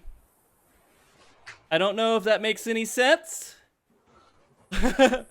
But I'm just saying. That for Canada, man. Raising my hand, question. Go ahead. What's the question? I got a PO box in US. So you send it to the PO box and then I ship it to myself. Is that fine? That would be fine. Okay. Yeah. And so the thing is, I need this to be legally noted. You don't win the giveaway if you don't live in the US, but somehow it might make it to you because I don't know your country's giveaway laws and I'm not going to fuck with that. I'm going to say it's only for US residents, but if you don't live in the US and you might have ways to pay for shipping, if I get it, then I will maybe send it to you as a friend, but that's all I'm saying. Legal stuff over there. I'm going to go ahead and start the giveaway. You're going to have to type in the name of the plushie in order to enter the giveaway.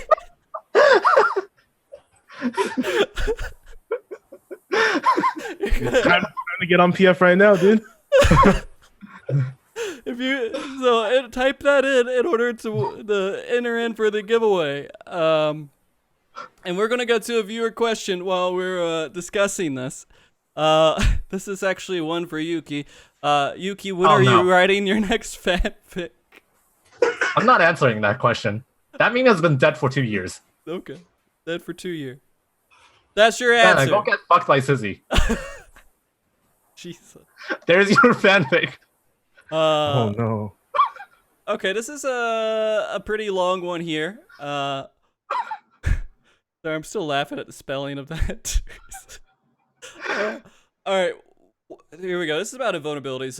Why do tanks even have invulns, which can be used lazily and upon demand, instead of making interesting mechanics which require 7 to 8 players to stack, instead of making players to stack? For example, and as Living Dead clearly has a bigger detrimental effect, and all tanks are mostly homogenized regardless of warriors being regarded as the DPS tank, wouldn't it make more sense for Dark Knight just to do a little bit more damage? So I guess the first question is here, is why do tanks have invulnerabilities? Although they're still useful, and we declared this in the third, and the fourth fight. Those 2 fights, invulnerabilities have their place, right? Okay. But going in regards, it's just for like in most MMOs that I used to play, and again the JP community, invound is something that is a niche. Press it when shit happens. Otherwise, always plan your cooldowns of that.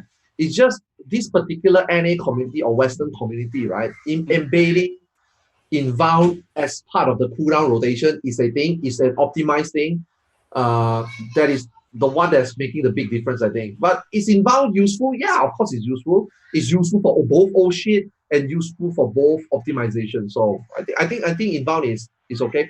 It's just they give us too much other cooldowns and they give too much other mitigation from other jobs that is now making receiving damage so much more less and easier to manage.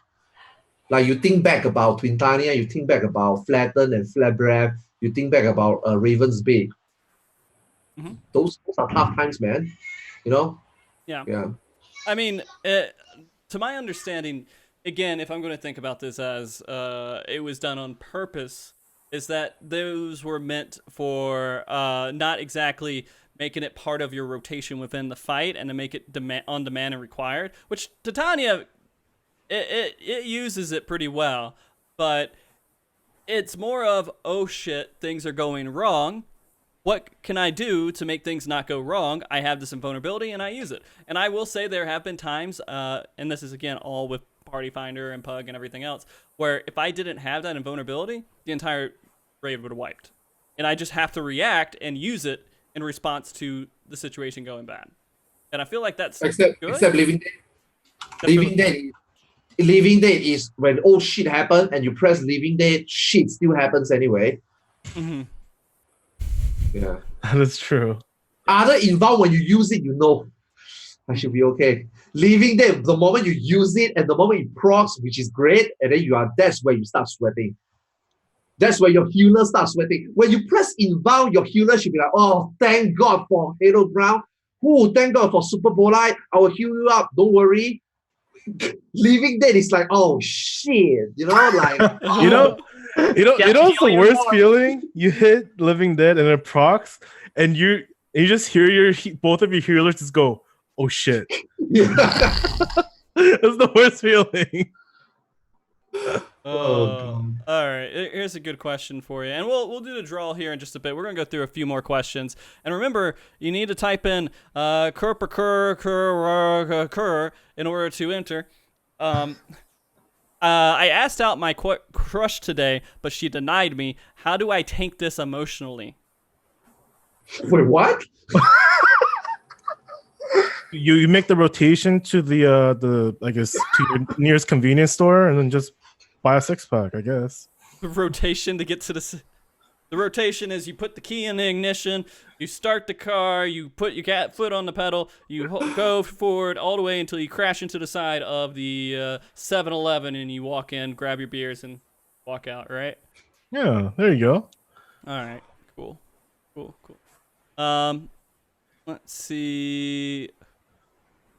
I guess this is kind of biased since you all said that your favorite tank is Gunbreaker, but this is the question.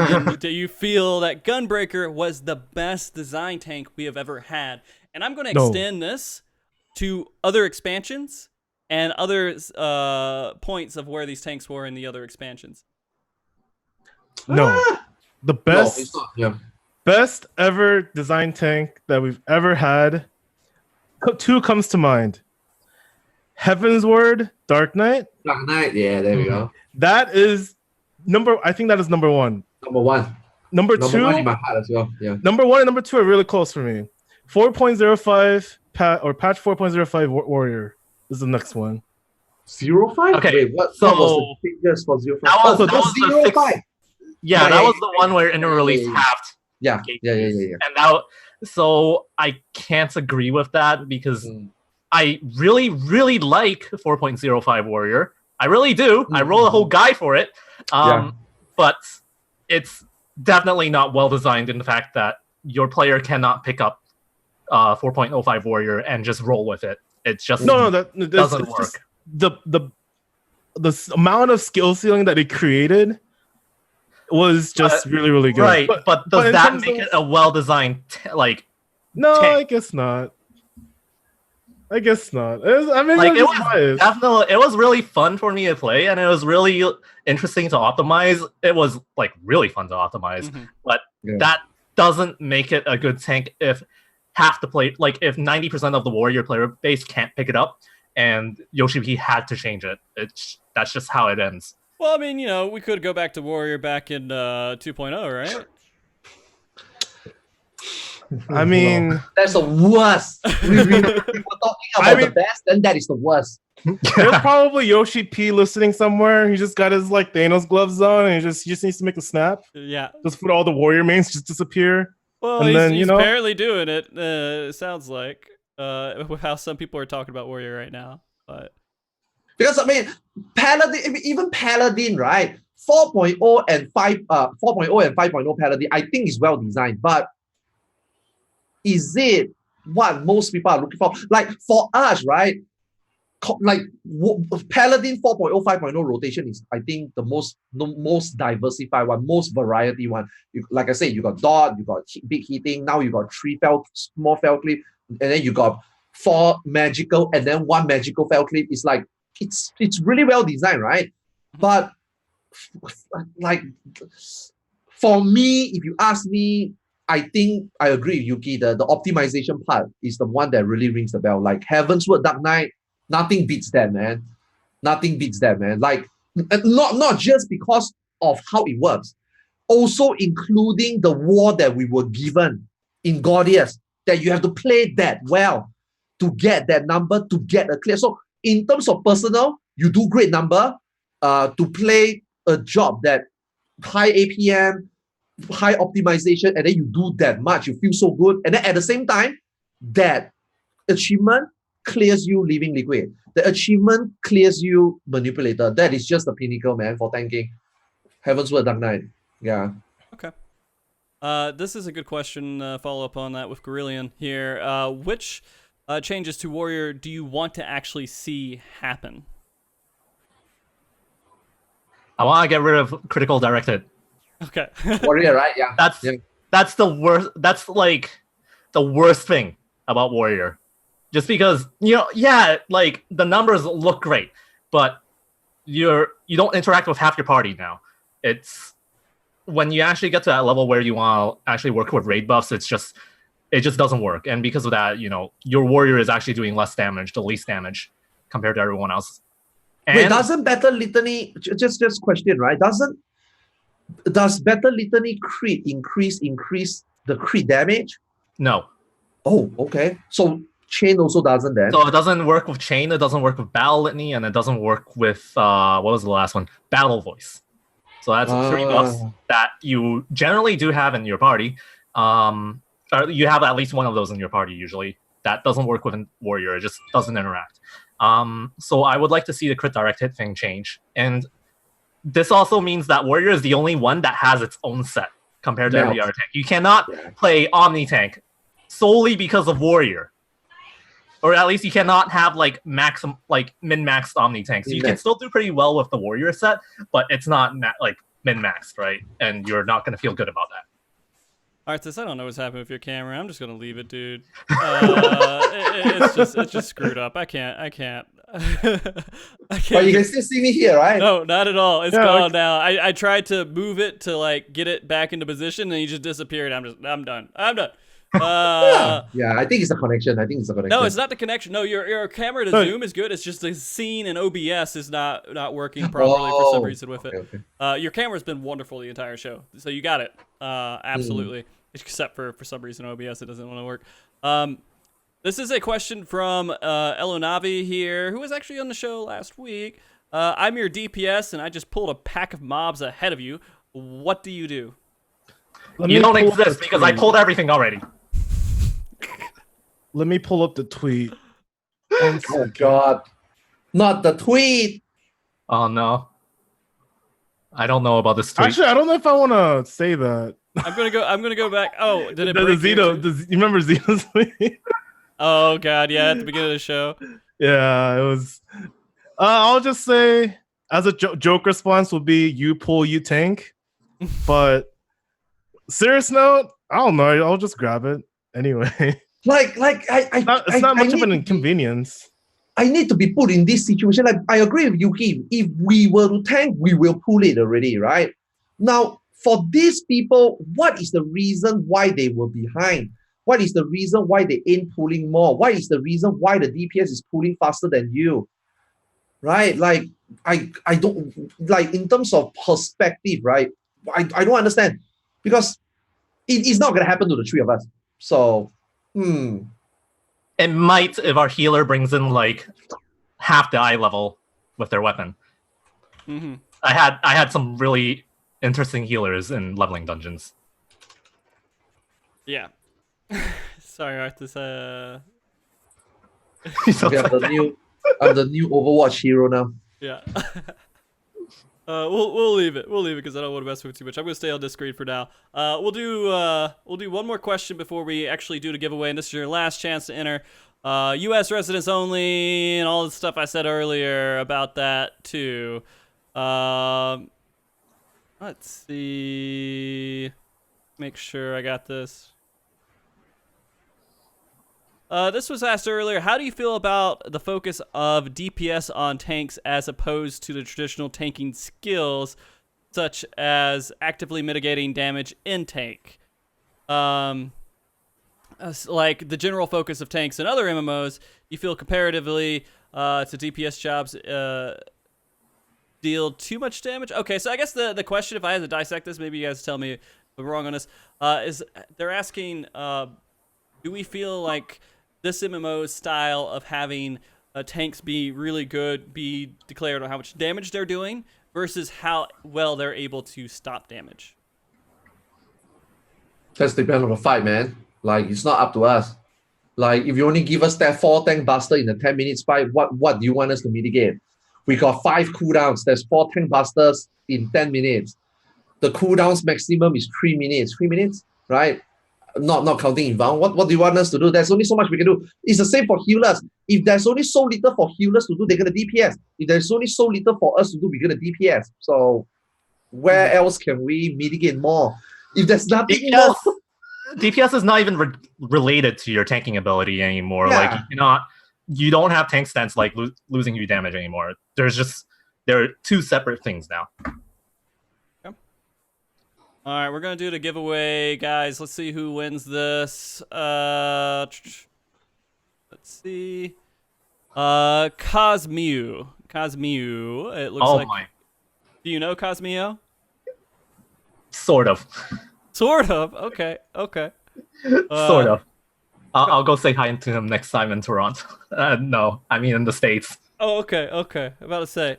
So Cosmeo, you need to actually respond in chat and tell me you're alive and able to accept this reward. And if you okay, there you go.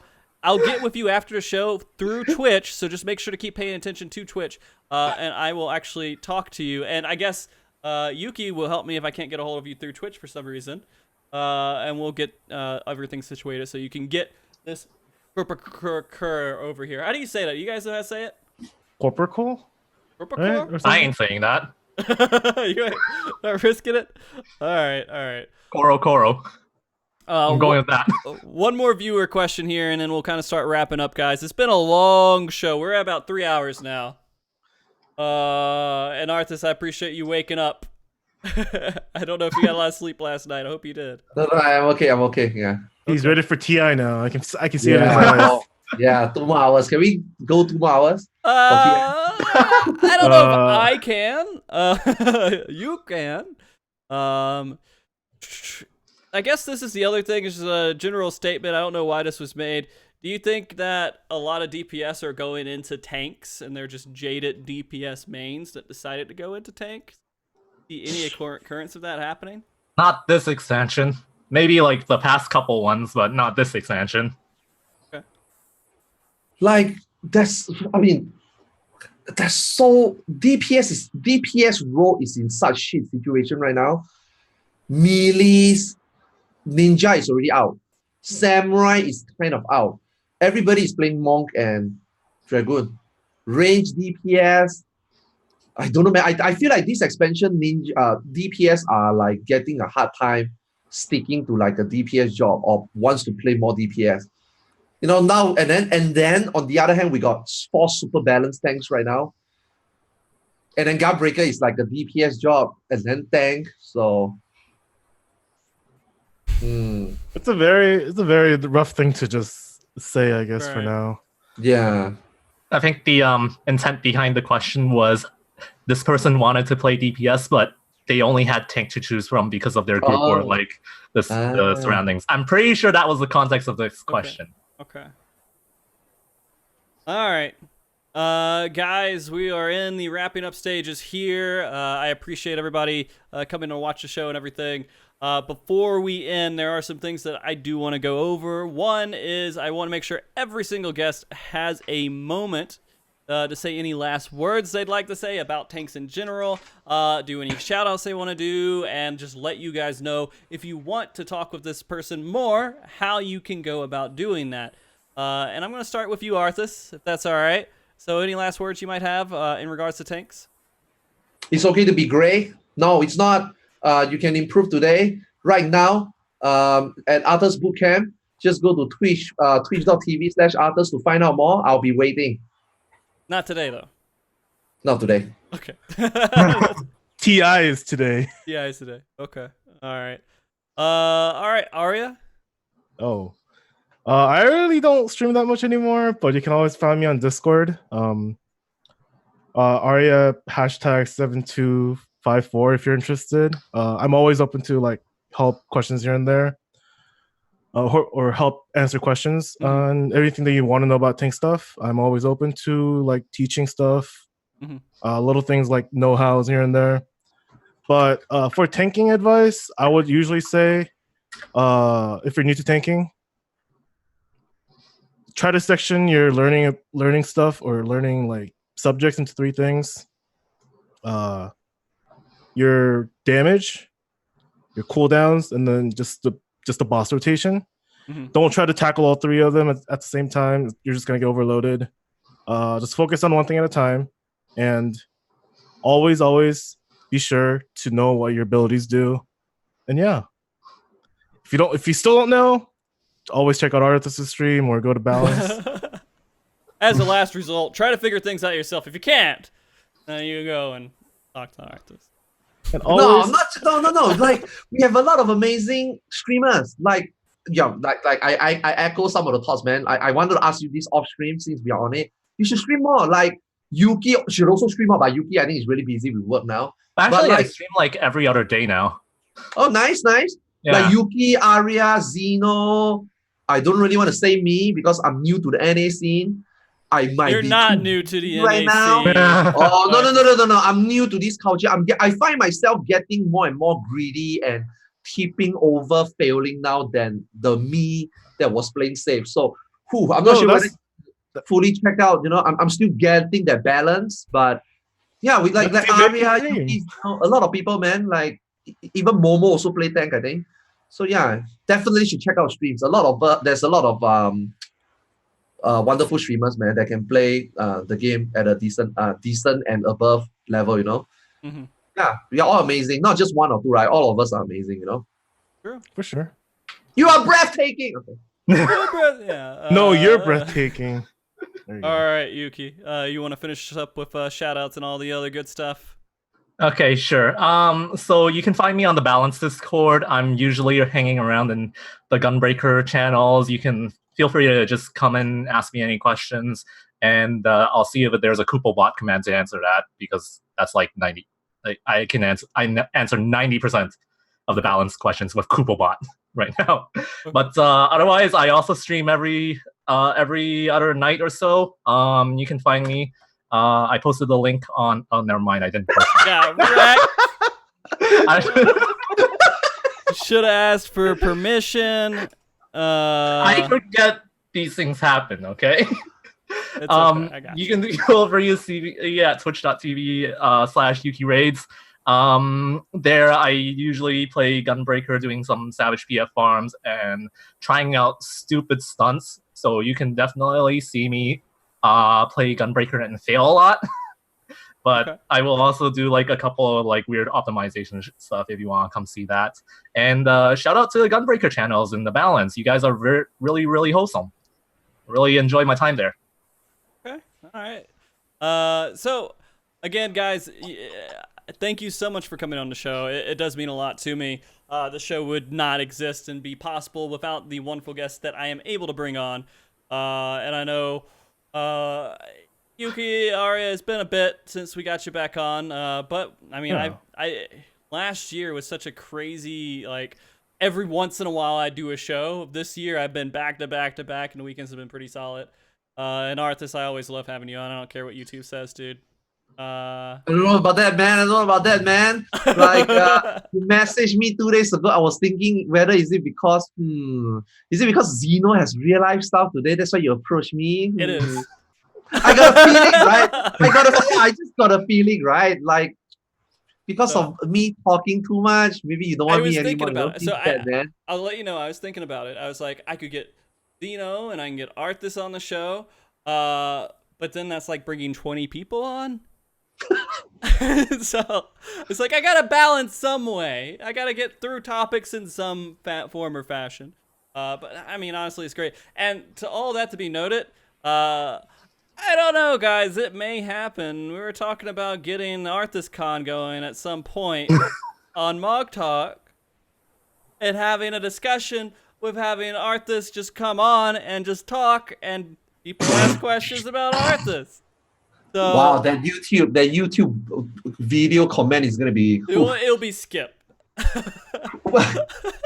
For the people that have issues with it. But I was thinking that could be pretty interesting to just do a wacky, crazy show with Arthas over here to show my appreciation to him for him coming on so many goddamn shows and bringing such a great guest every single time he does come on. So we'll see.